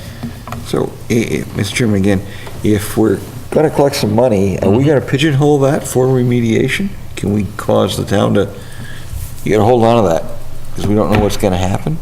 And At this point, I don't think that it's the town's responsibility to remediate on private property. It's just a matter of either Yeah. fining and securing the Okay. property against what they owe, or inviting some other agency in with bigger sticks and clubs Okay, to force them a little bit stronger. You know, there may be powers of, who knows what. Powers that we don't have to force the remediation that they need to do. okay. So, but we will need to address that once we get into springtime. Powell Stone and Gravel, case 19-1, 19-2. Those are the two violations. All of that stuff's under investigation by DEP, and we're waiting for quantification from Powell's people on the 131. Well, yeah, 131, 133 are these two, which are independent, other than the fact that we don't have accurate riverfront numbers for the first project. So that will have an effect on these two, Right, but they but we should also still had a be. prior order of conditions that has to be closed out. On which property? On 131. And when are they gonna close it out? Well, that's what they've already gone down and they staked and they've surveyed and they're drawing up the as-built plans. So we have an existing NOI, and we still have violations, so, That's correct. So Okay. having them quantify all of it. all right. So I'm looking to get something in for like the end of March meeting. Okay. Yeah, can we just maybe get a calendar or a set date on the 6th? That they're either coming in at some point in April, so we can keep this moving? And nothing from DEP on their investigation? Not yet. Okay. All right, 55 Spring Street. That actually, the legal ad just went out, that is on for the RDA with the as-built and all the updates for the March 6th meeting. Okay, so we'll have a sidewalk on that. That'll be sidewalk on our next schedule. 155 Reservoir, how is Brian Marchetti meeting with them to try to get that straightened out? Him and the other gentleman, that is the engineer, they're in the middle of exchanging CAD files from what I understand right now. Okay, So they're still trying to draw that up. okay. My suggestion is that we give them a drop dead date to give us the proposal. You know, I mean, I understand giving them some leeway to try to settle it out, considering that we have some technical expertise on both sides. What's the first meeting in May's date? I'd have to look that up. All right. Give me a second, I'll look it up. Okay, if you can, they have to have something, presented on the 1st of May. Or we should schedule just an administrative hearing with them on the 1st of May. That gives them 60 days. Get everybody in place. Emerald Beach, I went down and did this, Emerald Beach, that one actually was already done. I've kept it on the calendar because we're supposed to be watching it in the spring. Okay. But my understanding was that was already settled at a prior meeting with, it was Mark Birch, right? I wasn't there. Yes. I was asking Todd. Yes, Okay. yep. Yes. And Shady Point. I went down, I did a site inspection with the owner of Shady Point last week. He actually has an earthen berm that he had out there that appears to be stopping the flow going down to the beach right now. I've asked him to extend that berm on one section, and I'm just waiting for the ice to clear up to make sure it was done. But right Okay. now, everything's iced over. Okay. LSIC draft order of conditions. How far did we get with that? We finished the drawdown piece, and that was it. Well, let's see how fast we can get through this.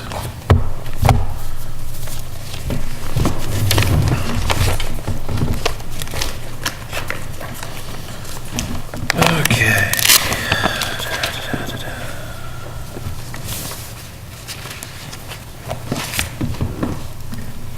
So we were able to get through the drawdown? I believe we finished the drawdown. Okay, so we have the testing in place. Let's see. Yeah, quick, what was number 8? Testing.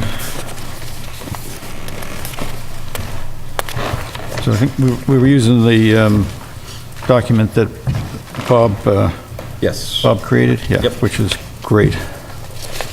The Bob P's numbers.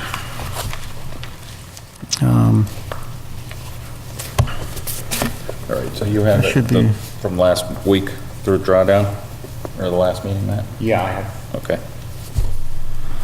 So the next step would be chemical,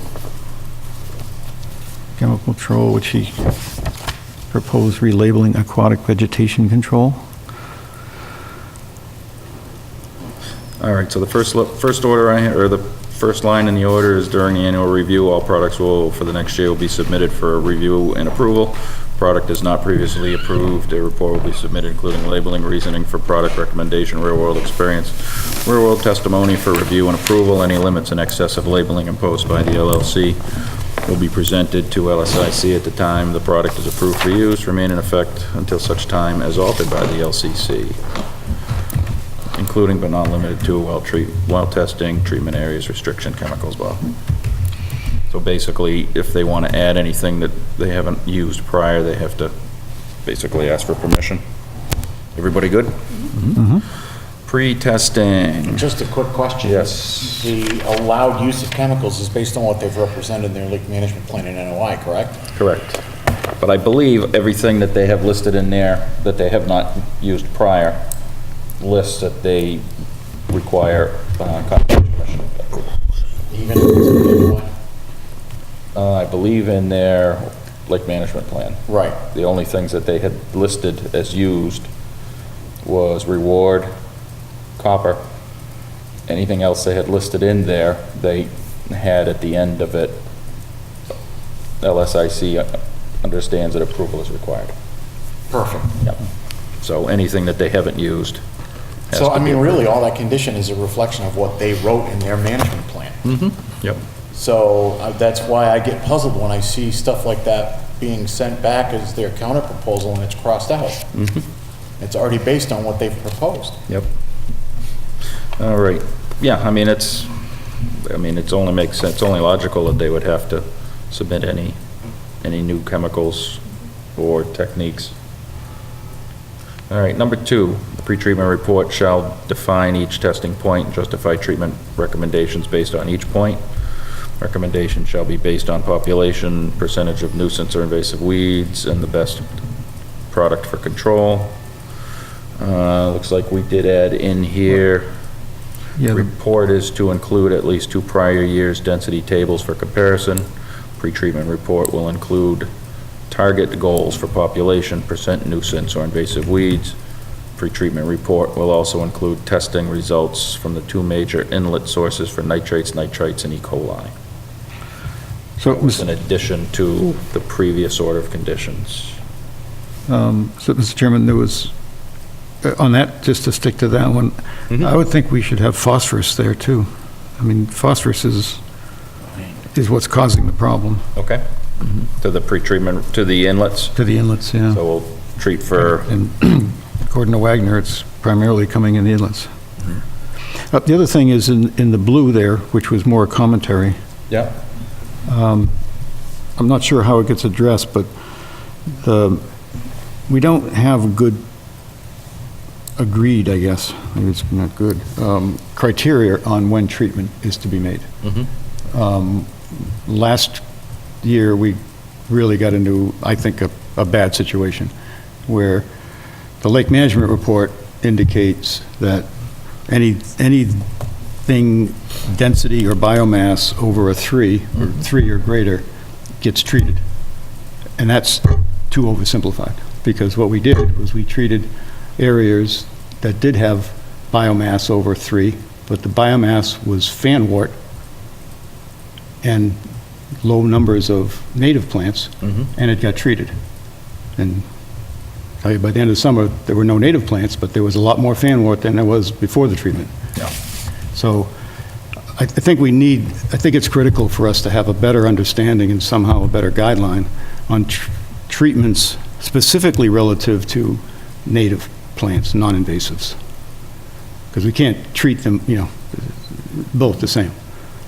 We want a good, healthy crop of native plants. Okay.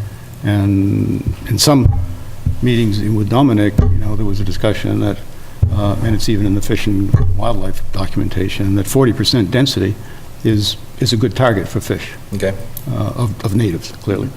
So, Is that per site, that lake-wide?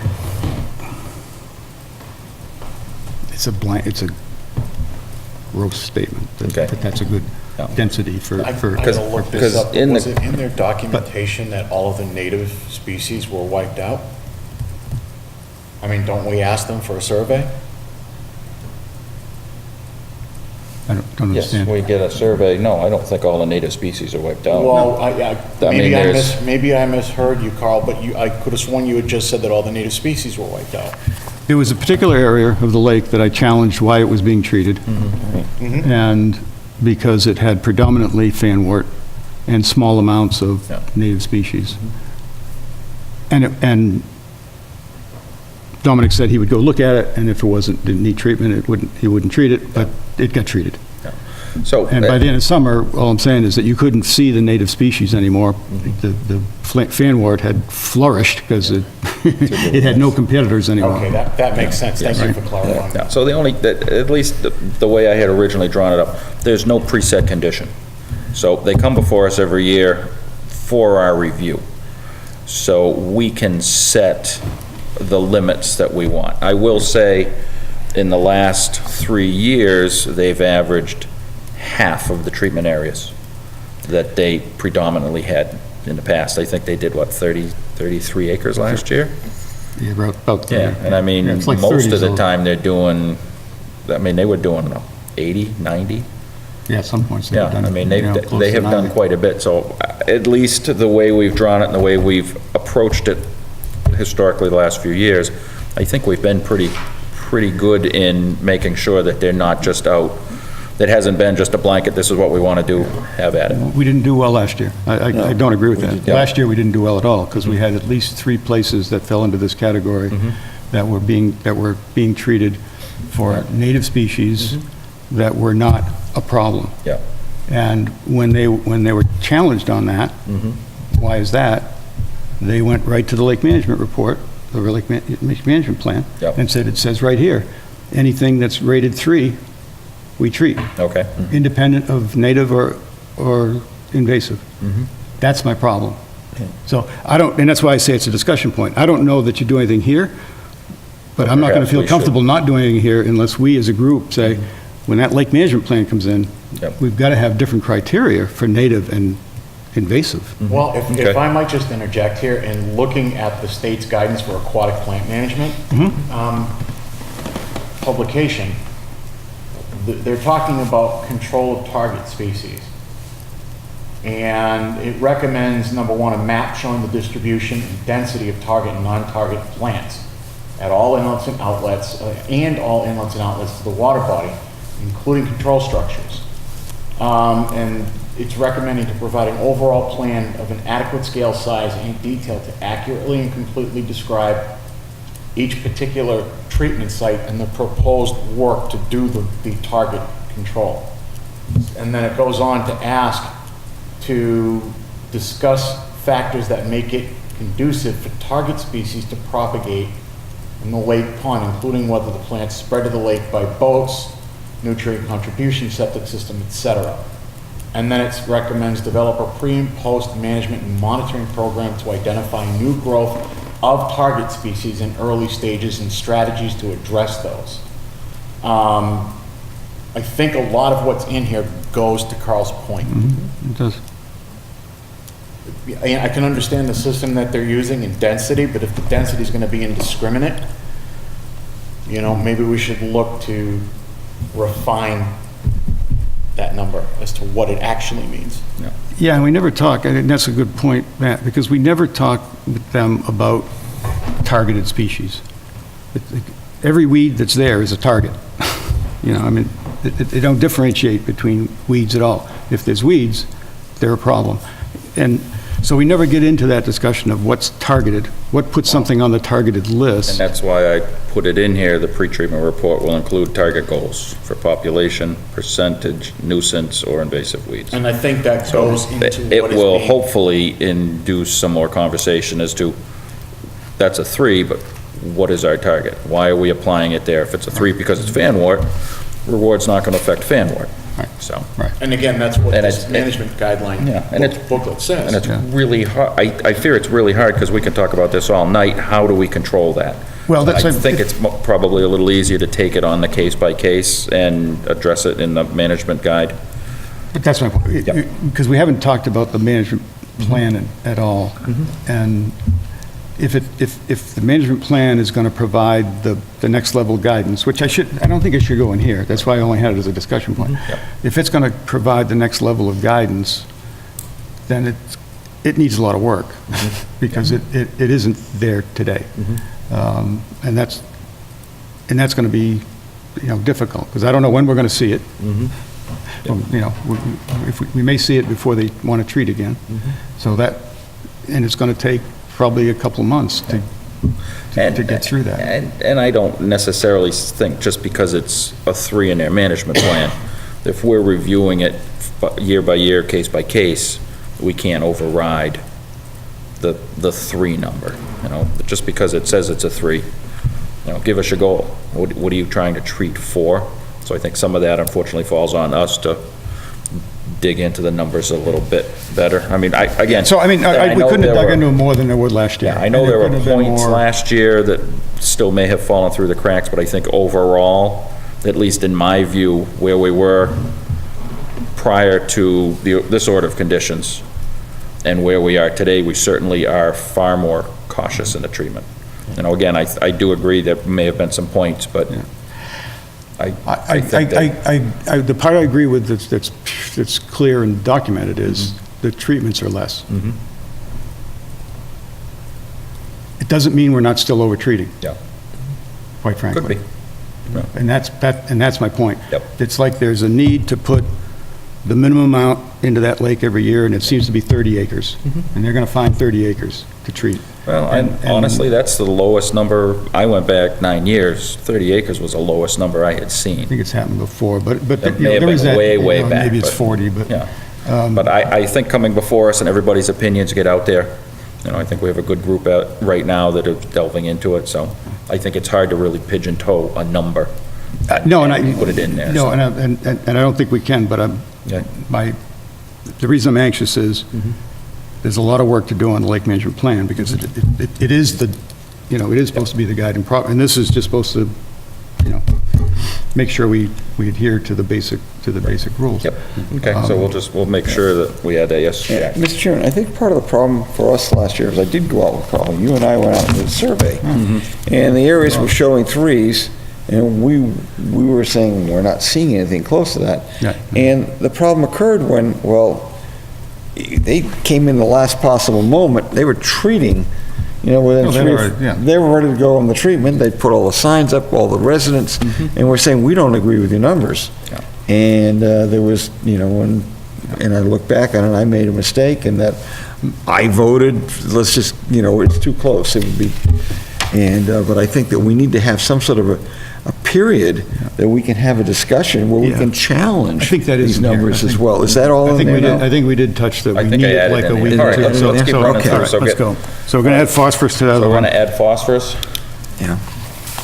to the end, to the nitrates, and E. coli. And then this was in the last one, any product applied will be labeled for use in Massachusetts to control the target aquatic weeds applied by a Massachusetts licensed applicator using a delivery system that can be properly metered to ensure correct application. All precautions listed or recommended safety procedures will be noted in pretreatment report and followed during use. Any limits in excess, that's just duplicate. Pretreatment report shall be reviewed with LCC prior to treatment. The applicator's name, copy of their pesticide license, and current insurance shall be issued. Bob added in here, pretreatment report must be submitted with sufficient time to properly advertise a public hearing for review and approval. Okay. So that, if we leave, Yeah, you know, we've been going through this thing. If we don't make it crystal clear, if we could make this a little bit firmer, that because sufficient time should be submitted to the Conservation Commission, right, to begin with, prior to 10 days prior to advertisement. how many days is it? 13 days prior to a hearing? Or Oh, no, that's just for that. What do we require for 7 days. advertising? The advertising, it's almost 2 weeks, Yeah. 14 days. I think that's the proper thing, but that we should have it prior to being advertised. Okay. Pretreatment report must be submitted 14 days prior Because, to properly advertised public hearing. Submitted 14 days prior, instead of with sufficient time. So pretreatment report must be submitted 14 days prior to properly advertised public meeting for review and approval. perfect, thank you. Okay. Unless approved by by Town of Shirley Conservation Commission, no chemical treatments will be allowed within 100 feet of the town bound. I just eliminated, it was 1,300 feet, but their jurisdictionally extends 100 feet into Lunenburg. Treatment notices will be posted. That's the same as the last one. The only change, Lake Shirley and Bob had requested a verbal notice to the town manager. I would ask Matt to contact Carrie to see how she... Heather, I'm sorry. To see how she wants to be notified. The town notification did come out from the meeting where LSIC was appointed as the agent for the control of Lake Shirley, so Well, the town... I did ask Heather how she would receive having the verbal. Yep. And her response was that she needed something in writing from them before she would do something like Okay. that, because she wanted to make sure that she was on firm ground, and she wanted to have information asked or answer any questions that may be asked. Okay. In retrospect, I'm not sure that we might want to go along with that. Well, it would be whatever Heather wants. Talking about Because potentially that's the having town's. witness testing, I mean, witness verification. LSIC is the agent, but the town needs to be notified, and the town requests What's wrong, Rob? a written notice. Okay. Because otherwise we're always jammed. All right, so treatment notice will be posted in local papers on LSIC website, Town of Lunenburg website, Lunenburg Access Channel. Written notice to the town manager and posted at any public access point a minimum of 1 week prior to treatment. The notice will contain a listing of all products to be applied, all precautions to people in treatment area, reentry information. LSIC will also have available on their website information about treatment products being used, sample labels of products, any precautions for public safety. And most of that language is in the state's guidelines for lake treatment, as far as needing licenses, time of treatment, weather of, all of the reports. So most of that's state issued. Number 6, post-treatment report for each product applied will contain time of application, product and quantity of product used, map showing GPS and approximate track taken during application, water temperature, water level, weather condition, any other conditions noted that may affect the effectiveness of the product used, applicator's name, copy of their license, and certificate of insurance. Post-treatment report will be submitted to LCC with annual report. Do we have anything else to add? Carl? No, I don't think so. Okay. Mr. Chairman? Yes. One of the things that came up was that we had looked at areas where I believe it was a 2 and we couldn't find anything. Right. It's just that we were jammed pretty hard in terms of they were ready to go that following day. And how do you not let that happen again? In areas that where we think they might be marginal? Yeah. Would it be reasonable to ask for some sort of witness testing to go along with an area that you want to treat that's right at the edge? Well, let's go through. I thought during our survey, we had language in here as to the agent being able to go on the survey with them. Yeah, I didn't recall. And I don't it may recall not, that. but let's. But I don't recall that, and Okay. it just seems like it's a way of, we're up against the wall, we know this thing's growing like a weed, Yep. and we've got to deal with it very quickly, and if we were to just say, well, no, we don't agree with you, let's come back and deal with it in 2 weeks or cause some sort of vote, we've lost that potential edge to get it done earlier and reduce the amount of the damage that's going to be done. I'm just thinking that something in the wording that says that if they plan on treating any area that's within a boundary of like less than a 3 or a 2, or whatever we've set the margin at, they need to invite a witness to come along and confirm it, because our confirmation testing said, now we don't quite see it that way. But we would have lost so much cycle that then we would have been in trouble, and we had all the signs up and everything. And I'm saying, let's do some preemptive agreements that'll allow us to go in and look at those marginal areas. So during pre-treatment survey, an invitation will be forwarded to the agent, the administrator to participate. And, yeah, You don't or, see That's what or, we're talking about, because the problem, I think we get to go on the survey, as most of us do. Yeah. The problem comes when you get, I think Get we're the talking report. about. When you get the report. After when you get the report of the survey, is to have time, but I think if we have this 2 week, if we get the report and the meeting isn't for 2 weeks, Yep. we can. cause go- them to we can come go with us. look, and we can say, and we can give them a call and say. Yeah, I was gonna ask, what was it last year that brought us to the point where everything got so last minute? that's what our question was. Yeah, They just submitted it last minute. They submitted it last minute. Yeah. And I know that one of the things that was stated, and it's understandable to a degree, is that sometimes they just don't know until a certain point when they're gonna have to treat due to growth patterns, which is fine.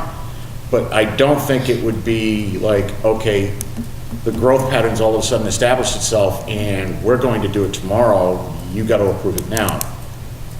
So, I think having more of a leeway, like 2 weeks that you suggested, maybe a little bit longer, so that we have a chance to get something, get it in, and then not be so time pressured. We have to counteract that time pressure. I think 2 weeks is a fair, there is some onus on us to make To sure that we are respond. prepared for the meetings. Yeah, and 2 weeks read should be. through those. 2 weeks should be fine. And we know I think that's. more would be difficult, because, they gotta do the survey, then take Submit. them a week or two to So, do a report. 14 days is a pretty long. It might be a pretty month long time, between so. the survey and treating, so that, you don't want to get any longer than that. Yeah, and you're not looking at the whole lake, you're looking at the margins. The one, the ones, what's the difference between a 2 and a 3?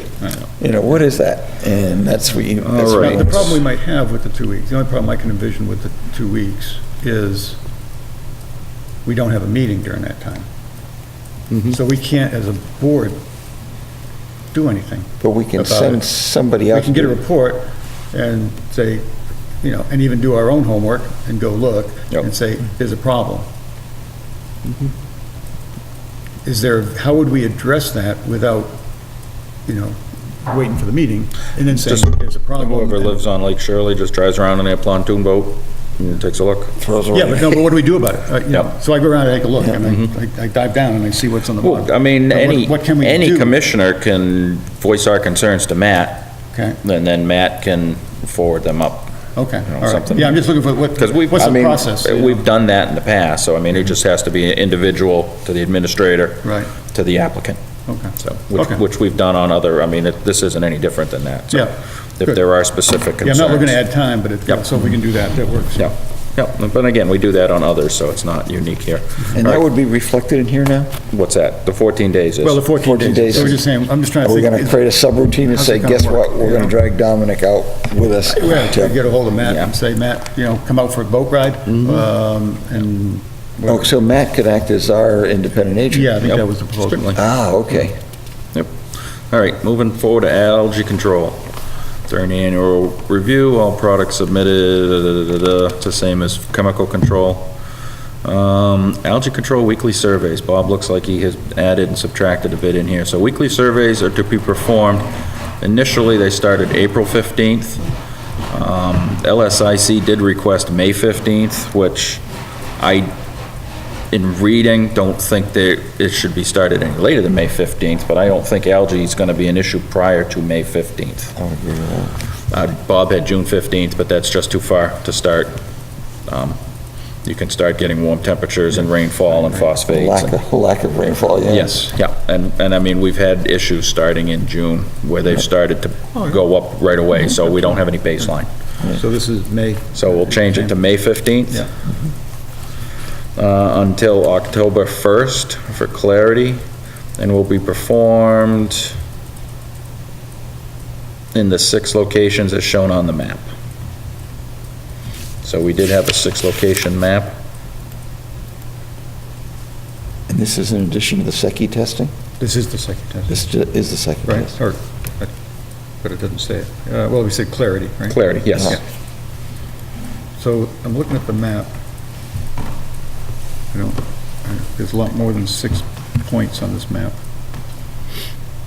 What are the 2 different ones? So primary clarity stations, they've got these triangles, and I think there's only 3 of those. Okay. And I don't 1, 2, think that's 3. enough, because we never get data in the middle. And what's the next? The next one is additional clarity stations. So we have Again, 1, 2, 3, 4, 5, Matt, I 6. still need the email he sent with this map, because in the email, he explains it. And what are the last 3? And then the last 3 are algae collection stations. So my recollection, and I really need that email, Yeah. but my recollection is their proposal, I don't know that we agree, Yep. is that the 3 stations Plus the would 3. be done weekly. If, I think the 3 stations were the initial. That's where they were testing. Then they added the 3 more, so yeah, they'd be but I'm- testing But I'm trying to 6. explain what I believe what their proposal is. Not that I agree with it. Yep. Is that they'll test these 3. Yep. Which is actually 1 more than they do today. or yesterday. Yeah. If they cross the now 5 foot, I think we said 5 I think we now. put 5 in, yeah. 5. If they cross the 5 foot level. Or we may have then- moved it to 4.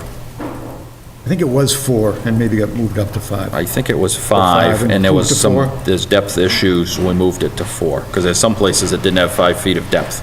Yeah, but boy, 4 doesn't sound right, because at 4, you're supposed to close the beaches. You can't swim if it's less than 4. Yep. So it's a little late to be starting to take algae at 4. I think it was 6 originally, and we moved it to 5. Okay, well, it's further down, so. So I think their view of the world was, or their proposal was, 3 places weekly. Well, we have 6 listed in here. Is 6 enough? For clarity. I think 6 was a little burdensome. Okay, what's your And I think suggestion? I think it was moved to 5, and I think that's probably okay. Okay. But it depends on where you take the samples. Well, we'll dictate the If map. you only take samples in the deep spots, then 6 ought to be the number. Yeah, so- But if you get near the shore. Where it then- says as shown on map, Yes. we'll give them the map. Yeah. So, Is that part of the reason we had 6? Because originally, when we could see this, we were trying to get some stuff closer to the shore, some stuff in the basins. When the clarity, back to the sort of physics of it, when the clarity starts to drop, it's going to be worse at the shore, Right. right? Because it's warmer, Yep. right? And that's why when you only take it, and when you take it and this spot is The deepest almost spot in the useless lake. to take, because it's not characteristic of the lake at all. It's a postage stamp. Yep. So if you're only going to take it in those deep spots, then it ought to be 6. If you're going to take it in more spots and get closer to shore, then I think 5 is a more reasonable number. okay, so if you So- provide the map to Matt, so we'll have the 5 locations and we will present the map. Now, one of the problems with this clarity, and the Wagner report brought this up, lots of times the clarity issues in Lake Shirley aren't algae anymore. It's because of all the boats and the jet skis and the turbidity. And 2 or 3 years ago, we treated the shallow basin, they wanted to do the whole lake, on the premise that the clarity was 4. Well, 2 weeks afterwards, the clarity was still 4 because it was turbidity in the water. So it's, you know, I hate to use clarity as the only, it's a good monitor, but they have to do the algae counts. It's an indicator, but, Yes, yeah, but yep. you got to have a lever. Yep, so, And okay. the other thing in the Wagner report that should get in here somewhere was his recommendation to that point, that you take measurements like during the week versus a weekend, so you can see the effect of the boat traffic and what's really going on in the lake. Sure. So we can So- identify spots, but Okay. the theory was have So 5 a little- spots. A little bit more, maybe 5 spots. Yep. And then if you see a clarity issue, whatever that line is, if it's 5 feet, then you add a few spots that are very close to shore, so you can see what's going on where people are swimming. Okay. If clarity drops below 5 feet, if clarity drops below 5 feet, clarity readings drop in 2 consecutive weeks, or weather conditions are such that the risk of algae bloom is possible, water samples will be taken from 4 locations as shown on the map. This testing will continue weekly until clarity or conditions begin to improve. 3. I agree with what's written, and we need to make the map look like that. Okay. So if we agree with it, we'll just make the map look like that. Okay. Algae counts and water clarity are to be reported no less than weekly and included in annual report. So that's number 2, 3. There was just one minor comment on that. Find out where you're reading. Applications, clarity, weekly daters. Oh, is submitted weekly. Maybe I didn't get there yet. Okay. So, okay, go ahead. Any product used, it's the same as the other. Application of products can commence when cell count or biomass totals are deemed to be above a level where immediate treatment is required. This level will be set during the annual report review. and specific to the product recommended. So basically, they use copper, and then whatever the cell count is, I think we've used pretty standard, is it 30,000? Cells per milligram, or something like that.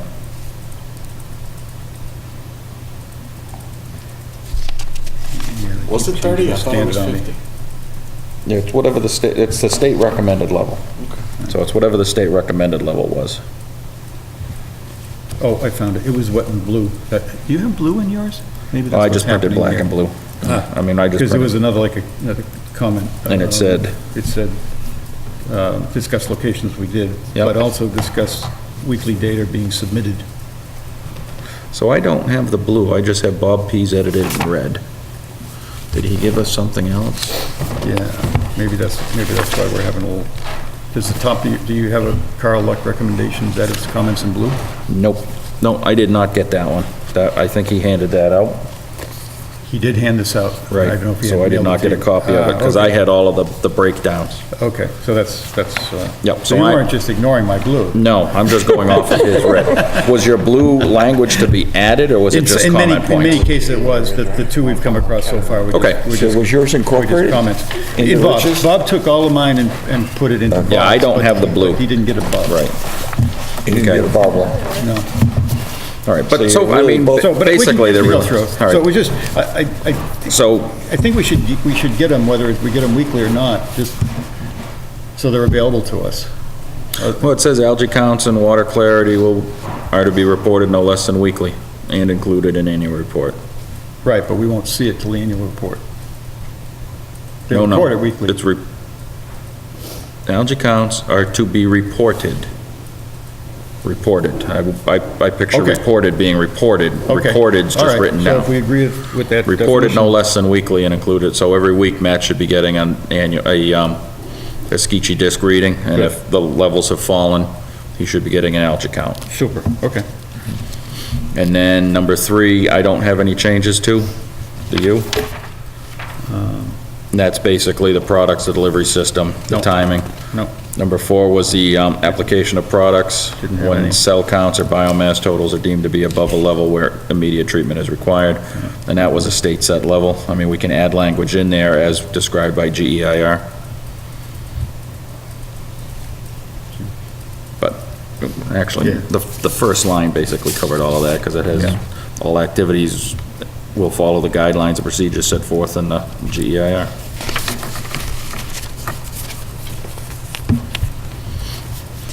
Number 5, yeah, algae control. Number 5, unless approved by Town of Shirley Conservation Commission, no treatments within 100 feet.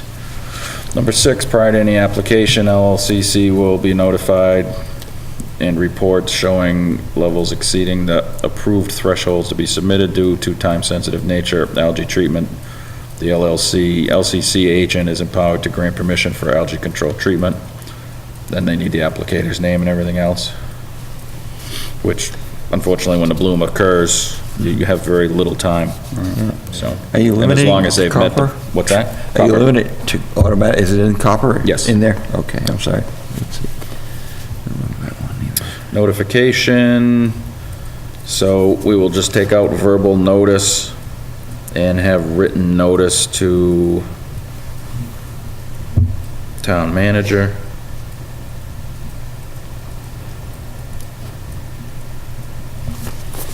Number 8, post-treatment report. There were no changes to that. Annual reporting. Annual reporting of activities that took place as part of the management of Lake Shirley will be presented in person at a public meeting of the Lunenburg Conservation Commission by a member or representative of LSIC.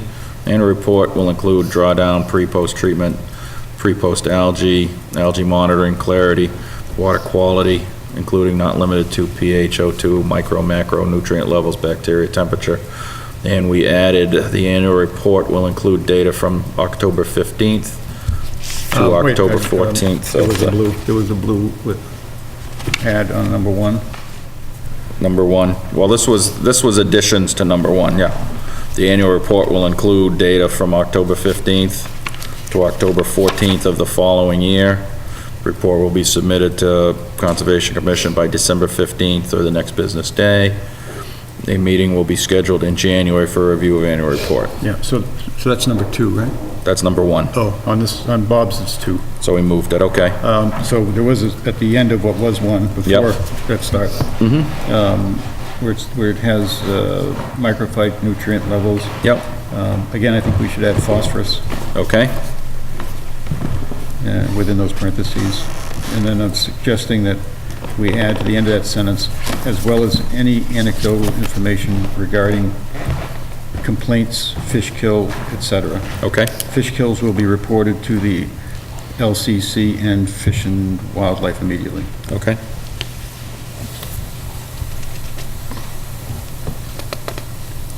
And can you just send that language to Matt?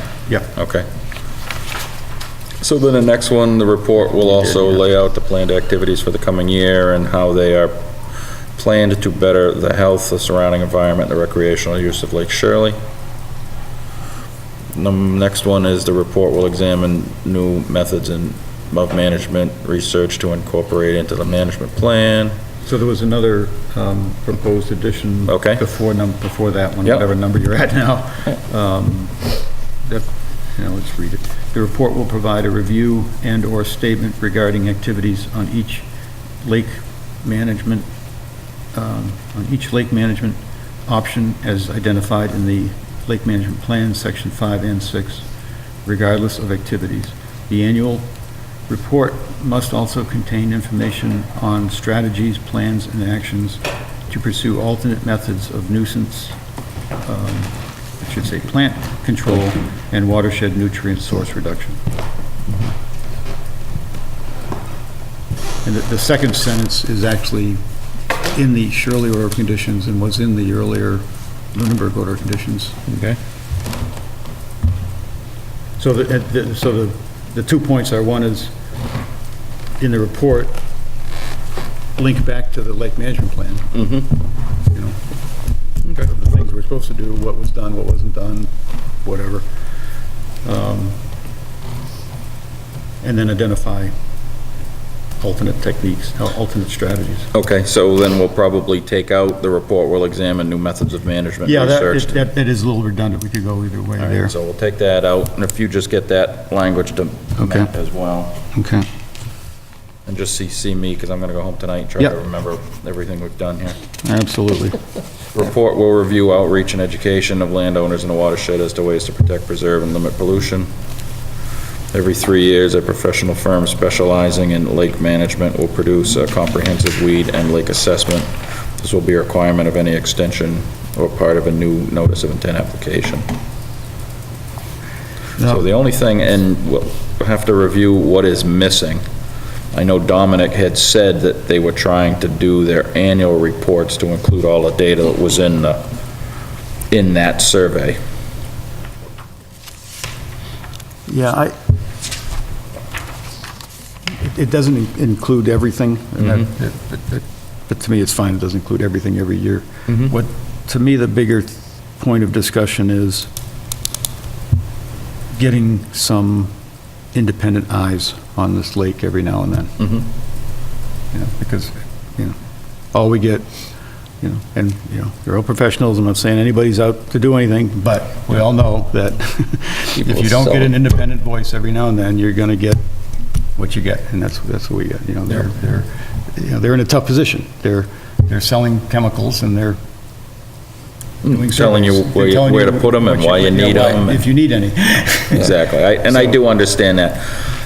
I will say, at this point, it seems like it is getting harder and harder and harder to find other firms. Because I know I've had Matt looking for other firms to review some of the questions we have, and he can't get anybody to call him back. So- I talk to several Am I every right, year. Matt? I go to Yeah. the COLAP conference on Lakes and Ponds every year. Yeah. And they're there, and I talk to them, I say, you do these surveys, and and they do. So we could absolutely get a peer review. Oh, okay. There's no question in my mind. All The right. question is, do we want to Yeah. do it, and how, is every 3 years a good point, or seems consistent with renewals and, extensions and things. Well, I'd love to get them to contact me, because I call these people, I don't get responses. Let's work together on that. COLAP, annual meeting's coming up. Yeah. That sounds like a great idea. Next month or something. All right, keep me informed. You're all set, by the way, for the MAC conference. Cool, thank So you. the check should go out this week, so. Well, at this point, let's leave it in as written, and, I mean, at the very least, we should be getting a longer-term synopsis of their activities. Look at Dominic and say, okay, in 3 years, what have you learned? Why are we doing what we're doing? I mean, I find him very constrained when he's here with his customer. So I do find there's conflicts there, yes. So sometimes it is a little hard, but, try to, really pick his brain a little bit. Because he is a wealth of knowledge, I will say that. Oh, yeah. When you're riding around in a boat with him. When you get him started, he's a plant geek, so he definitely enjoys it. And every 3 years, a revised lake management plan will be presented for review. The plan will have comprehensive accounting of activities set out in 3 years. Schedule of activities to maintain, improve the health of the lake and surrounding environment. And I do have the addition, this plan should be considered a living document that is being developed to provide a structure to lay out a process to document the conditions of Lake Shirley, how to manage the problems affecting the lake, document the success of the management activities, act as an informative repository for review, and to research and review the next step in protecting the lake for the future. An up-to-date lake management plan will be submitted with an order of conditions extension request. And is there anything in blue? No. Okay. Thank you for asking. And last but not least, at the annual meeting or any time deemed necessary, the LCC can update, halt, or require any activities or reports it feels appropriate to protect Lake Shirley environment and the health of the public affected by any management activities.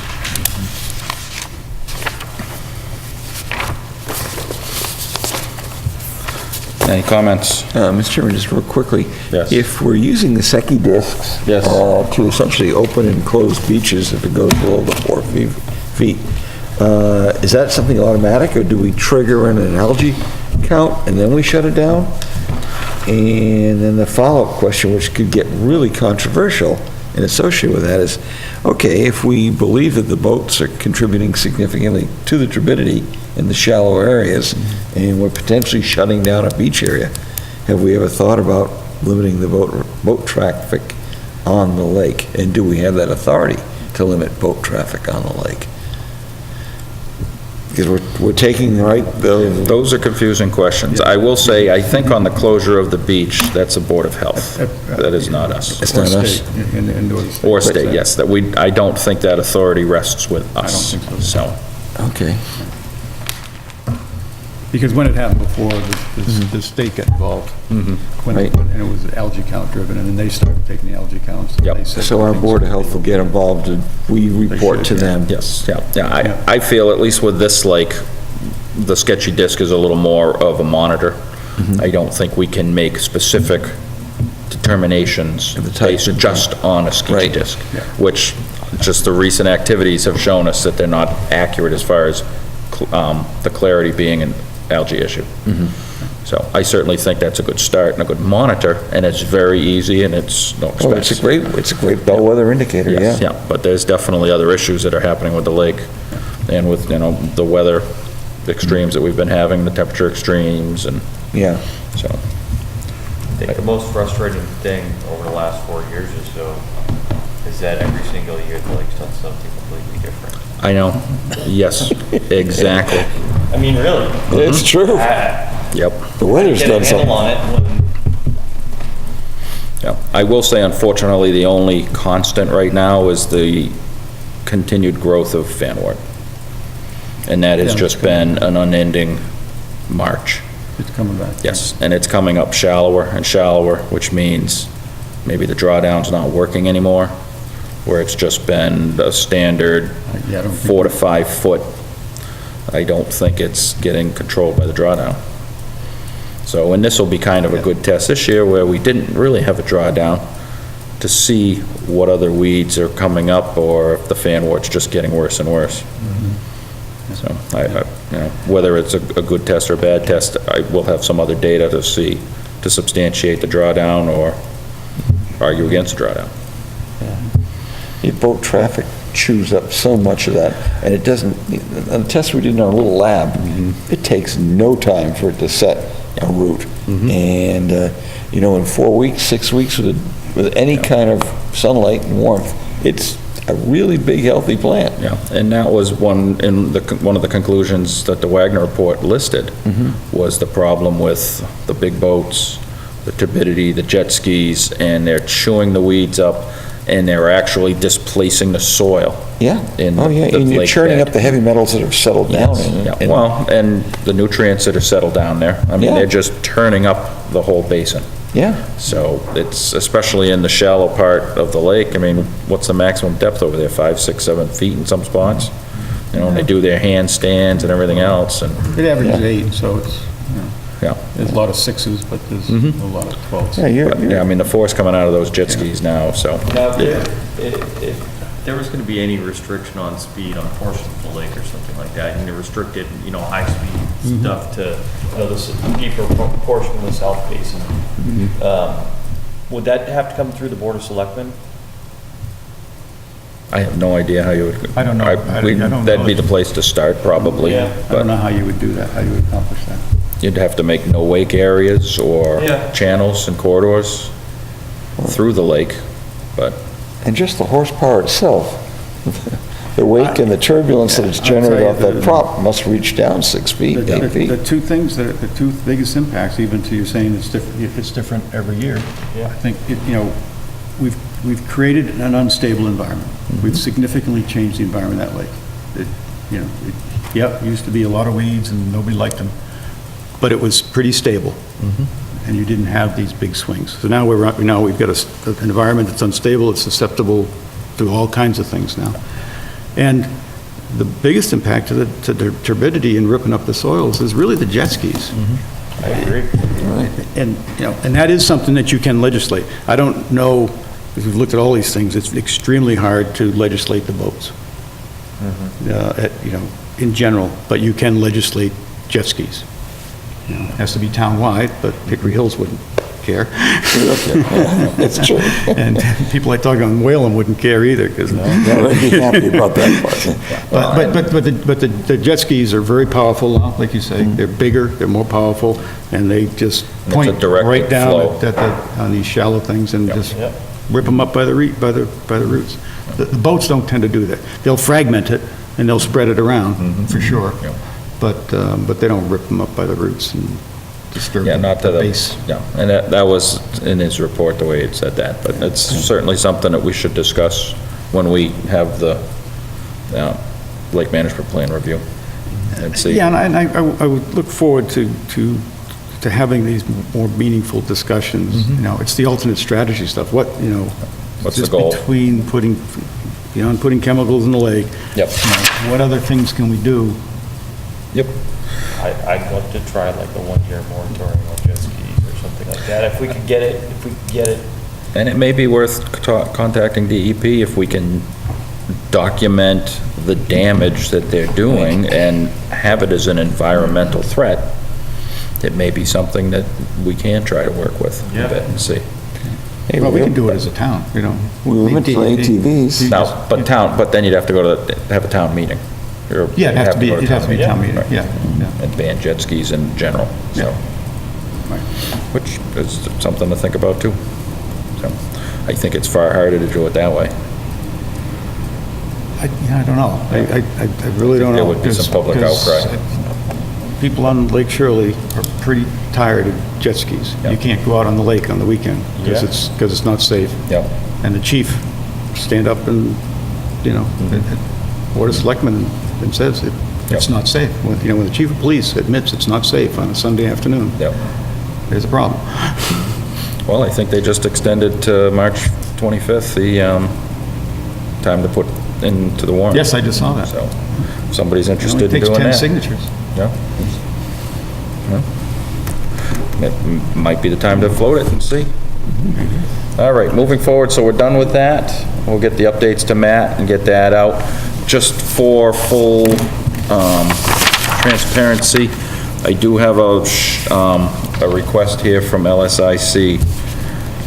They were looking to eliminate line 1, which was for the very drawdown. They were looking to eliminate line 2, which was the drawdown depth will be determined.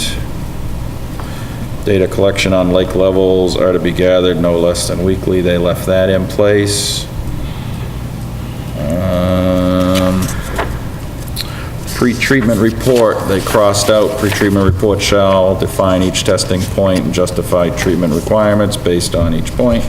Recommendation shall be based on population, percentage of nuisance or invasive weeds, and the best product for control. Report is to include at least 2 prior years.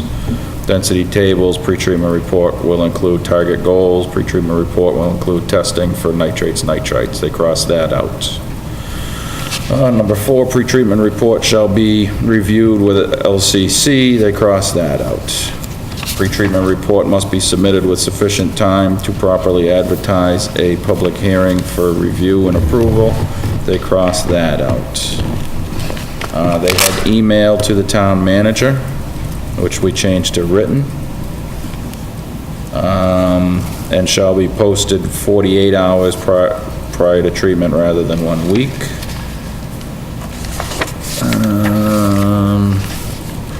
Algae weekly, they requested May 15th to October 1st, which we gave them.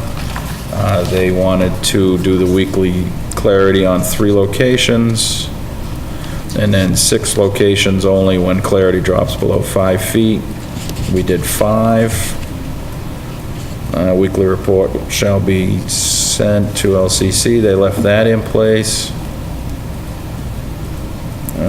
Weekly reports to be sent to LCC for review. They crossed that out. Oh, they only want to have weekly reporting to Matt if clarity drops below 5 feet. Water samples for algae will be taken from 2 locations, not 4.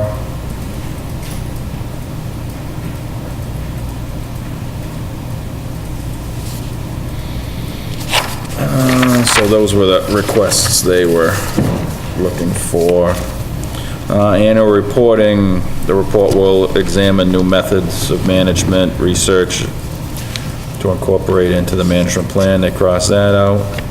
Report will review outreach and education with landowners in the watershed as to ways to protect, preserve, and limit pollution. They crossed that out.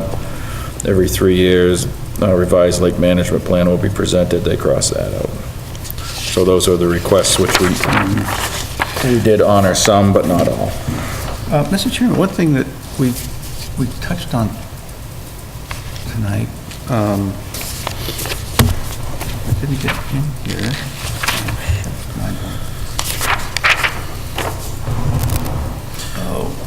While you're thinking, I'm gonna keep moving down Please here. keep going. Small town forest, I don't believe there's any updates. Habitat, forest stewardship and habitat planning, they have done their walk. Matt is hoping to see the draft stewardship plan sometime the first part of March. I've asked him to schedule the second meeting in April for a televised review of the stewardship plan that we can advertise and invite the public to. And that Saturday prior, we will do a walk on the property with the forester and the bird specialist from Mass Audubon. I remembered. Okay. It was invasives. The good news over these years is that, you know, we're down to 1 or 2 or 3 invasives, one predominant and a couple that kind of pop up here and there. Yep. So the question is, and I think Wagner, I think that's where you had it, is something needs to be done. There needs to be concrete action to keep new invasives from coming in, keep them from coming in. So, you know, normally there's some action to, you know, what is, and maybe it's part of the outreach or something. Yeah. You know, what actions are being taken to keep invasives out of the lake? Yep. And I think that And where there's only really one controlled access point, I know, Matt, you reviewed that with Ron, what he had in place for boat cleaning and boat inspection? Yeah. Okay. So Matt has reviewed it. When did you do that, Matt? That was a long time ago. I mean, Okay. that was, But it consists of a little sign at the boat ramp. That isn't really a very concrete constructive action. Wasn't he doing an inspection on each boat? No. Todd's a regular there. No. Do they The argument check your is boat? that these fishermen are so, but it My isn't, boat and slip last year. Oh, that's right, so you so weren't you weren't taking going it in and out. Right. Okay. Yeah. But it isn't even so much the fishing boats, because the fishing boats, I think he's right, they keep them Yeah. pretty clean, and it's the jet skis. Yeah. They were in some other lake the day before, and they got the pumps and everything, and so, again, I don't know what the actions are, but I think it's, if it's not brought up to the level of attention, nothing's gonna be done. And it's a very important thing, because that's, keep them from getting in the lake, you know? It's, bar the door. And it isn't just it isn't just the boats coming in Shady Point. Yep. Just. I'd as actually be Hickory more Hills knows. worried about It's other the lakes, other- like yeah, it's Lake the other- It's the Whalum. other people, I mean, I'd take one of my boats out and go to another lake occasionally, and other people do. So it isn't, you're not just picking on Shady Point. I'll run down to Whalum and see what the state's putting on their boat launch there at Whalum, see if they have anything special. And if it looks like 'Cause I something. know a lot of places have inspection, have volunteers. Yep. Get trained and do an inspection. Yep. But reaching out to the homeowners, because they may not even think about it, if they go to the lake. and- Yeah, and I haven't been on the Throw it back website, in. the LSIC website. Do they have anything on there about it? Don't believe I would so. have to review that. But I'll take a look at Whalum to see what they have. And we can discuss They that a have little bit. signage and I know they had some Most of the signage. state boat ramps have signage about weeds and stuff like Yeah, that. they do. Yeah. Make sure your boat's clean, but there's no enforcement. Yeah. I mean, Anywhere. No, you not go, without there's no- somebody there, without somebody The there. only lake that really enforces it, Quabbin. Oh, yeah. Quabbin Reservoir, Yeah, it's they're good at it. rigorous They to got get somebody- there, but they got that's somebody only, looking. that's only one, yeah. You have to get your boat cleaned and every time you go in. Now, If they have put a a tag ranger. on it too and everything They have a else? ranger there to watch them, really? Oh, interesting. But in the past, homeowners, there's two different solutions, homeowners versus commercial. Yeah. But in the past, the people have volunteered to, go to the boat. Yep. Ramp, and even wash boats if necessary. But without, some organization working with the businesses. Well, that's something we can bring up to LSIC, where they're the on-site organization. Yeah, I mean, maybe it goes back, maybe we start with the lake management plan. There should be something in there about how are you keeping invasives out? Yep. Okay. We'll take a look. Certificate of compliance, Matt? none. Extension permits? None. Minutes approval? Has everybody had a chance to review January 16th? Yes. I'll accept a motion to approve the minutes of January 16th. I probably had some Second. things on it when we get to discussion. Any Matt, other I discussion? sent you those three. Do you have Yes, them? you did. Did I have anything on 16th? Let me just double check my email.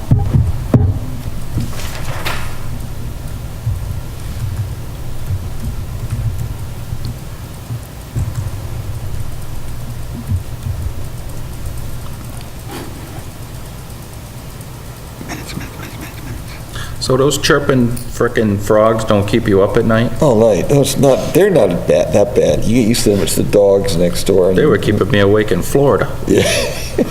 16th. And it's when one dog gets the neighborhood going, the pack of dogs next door keep going. Are they like domesticated dogs or like coyotes? A lot of street dogs, but a lot of people keep dogs. Lots of dogs, because it's a security system. Yep. Oh, I have barbed wire. Yeah, I was I gonna did. say, one dog barks, they all bark, they all just start yelling at each other, shut your dogs up. Yeah, it What kind doesn't of scary go. system's that? okay, so I have it. Down in, I don't have a reference in here. It was relative to the Butterfly Lane discussion. And there's a paragraph, starts with CL noted that there was some debris.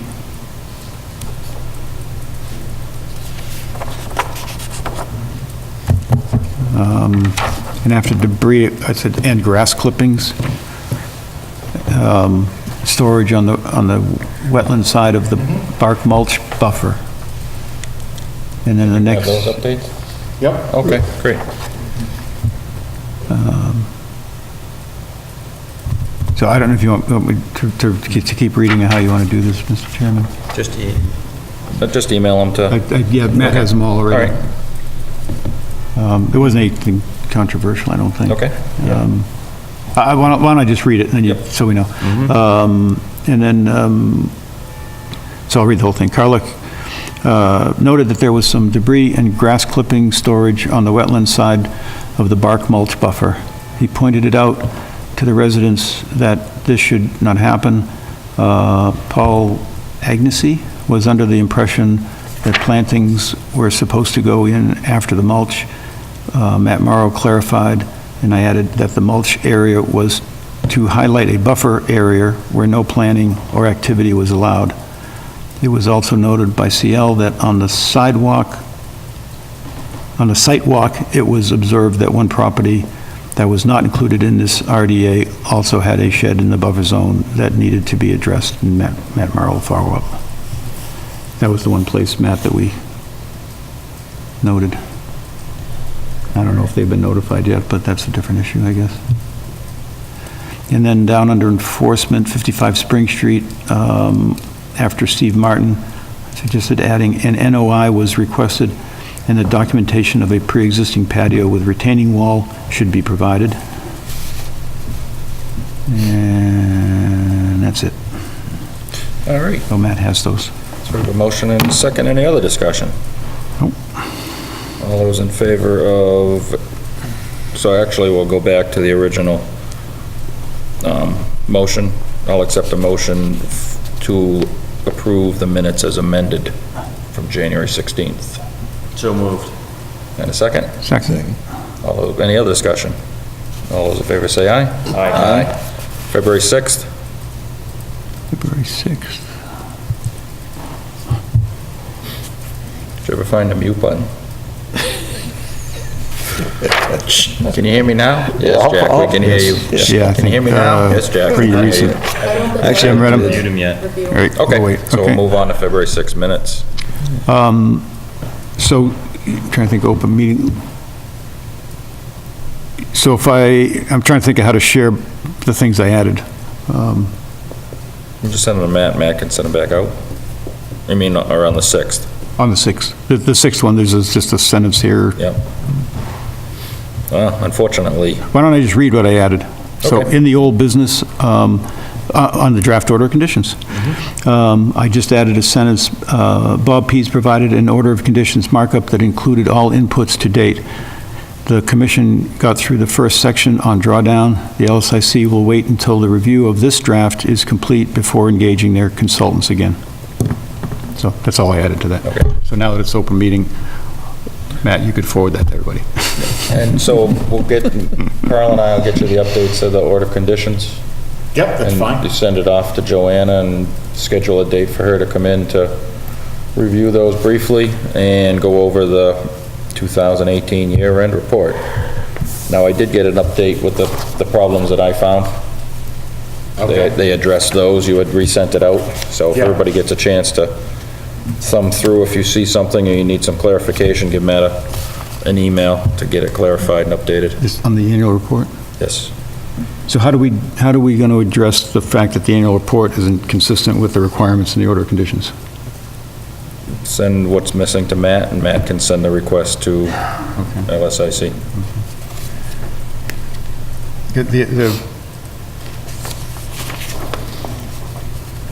For instance, it seems like with the annual report should be a report that's inclusive of everything. Right now, we get a Ken Wagner report over here, we get a Solitude report over there, we get some Secchi disc readings or whatever over in the other place. Yeah. So to me, that's one of the big things that's missing, is it's not a complete annual report. It's a report on their chemical treatment, basically. Well, and they did the surveys as Drawdown. well. and the drawdown. I mean, it's Yeah, a the report of surveys their are- activities for the year.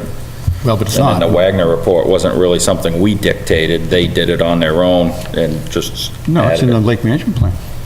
It's in the lake management plan, the Wagner. All of it. You know, so it's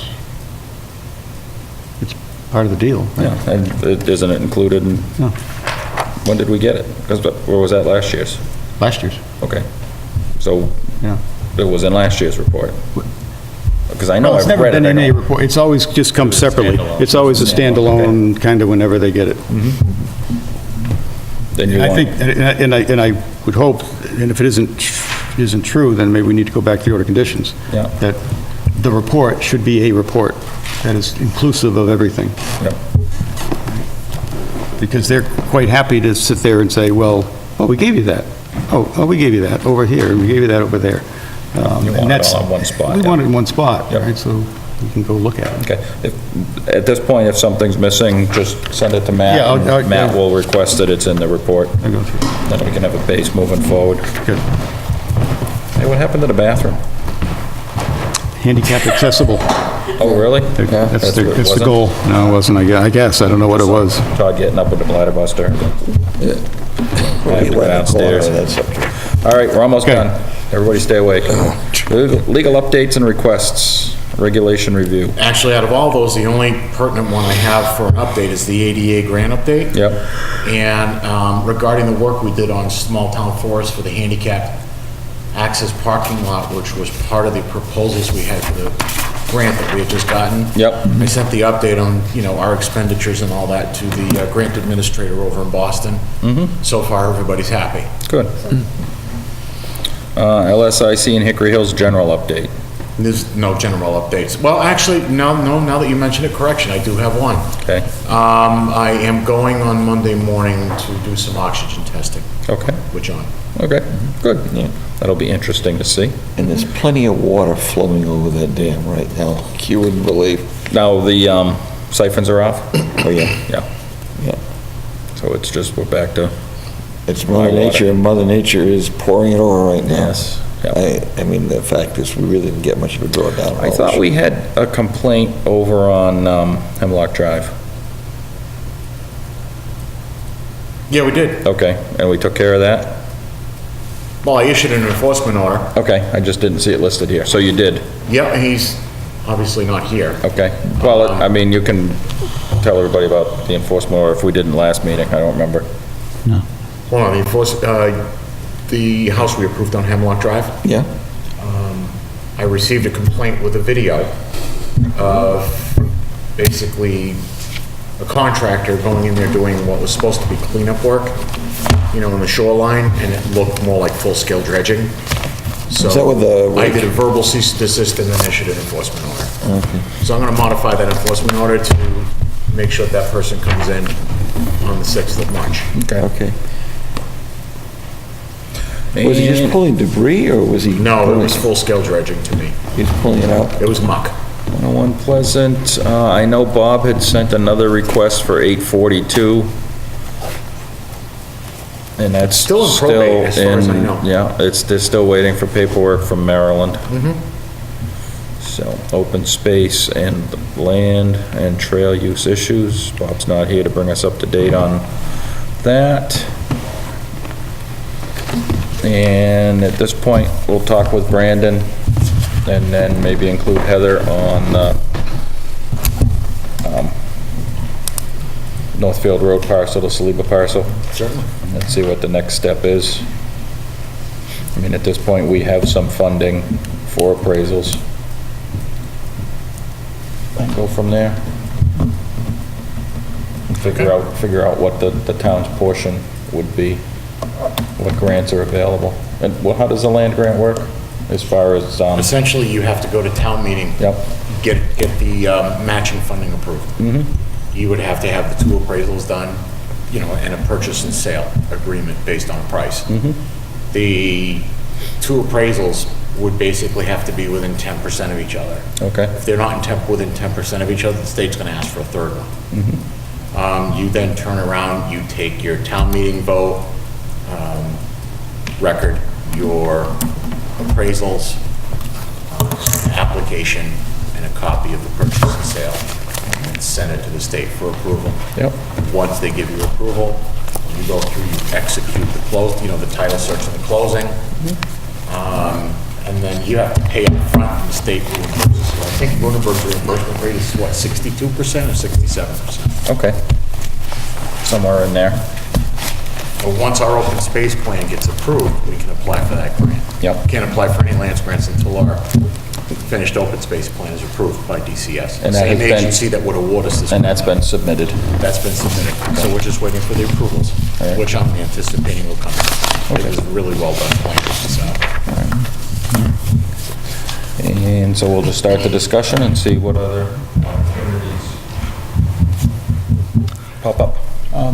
Related to that, just an update, at the last meeting,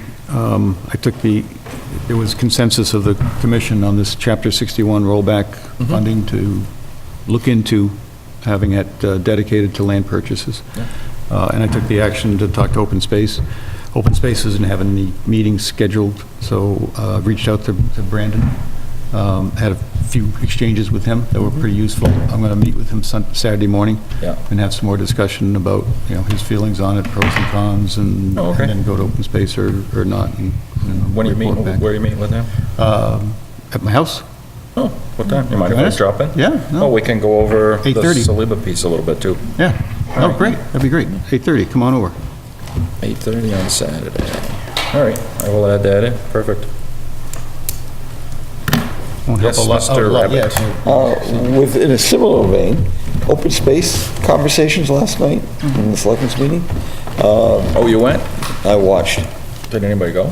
No, not from our side. No? Yeah, unfortunately, here we did. I had a sewer commission meeting, so. Yeah. I wasn't, I was They still mentioned- on my way home, so. Yeah, they mentioned a couple of, no one here from conservation, no one here.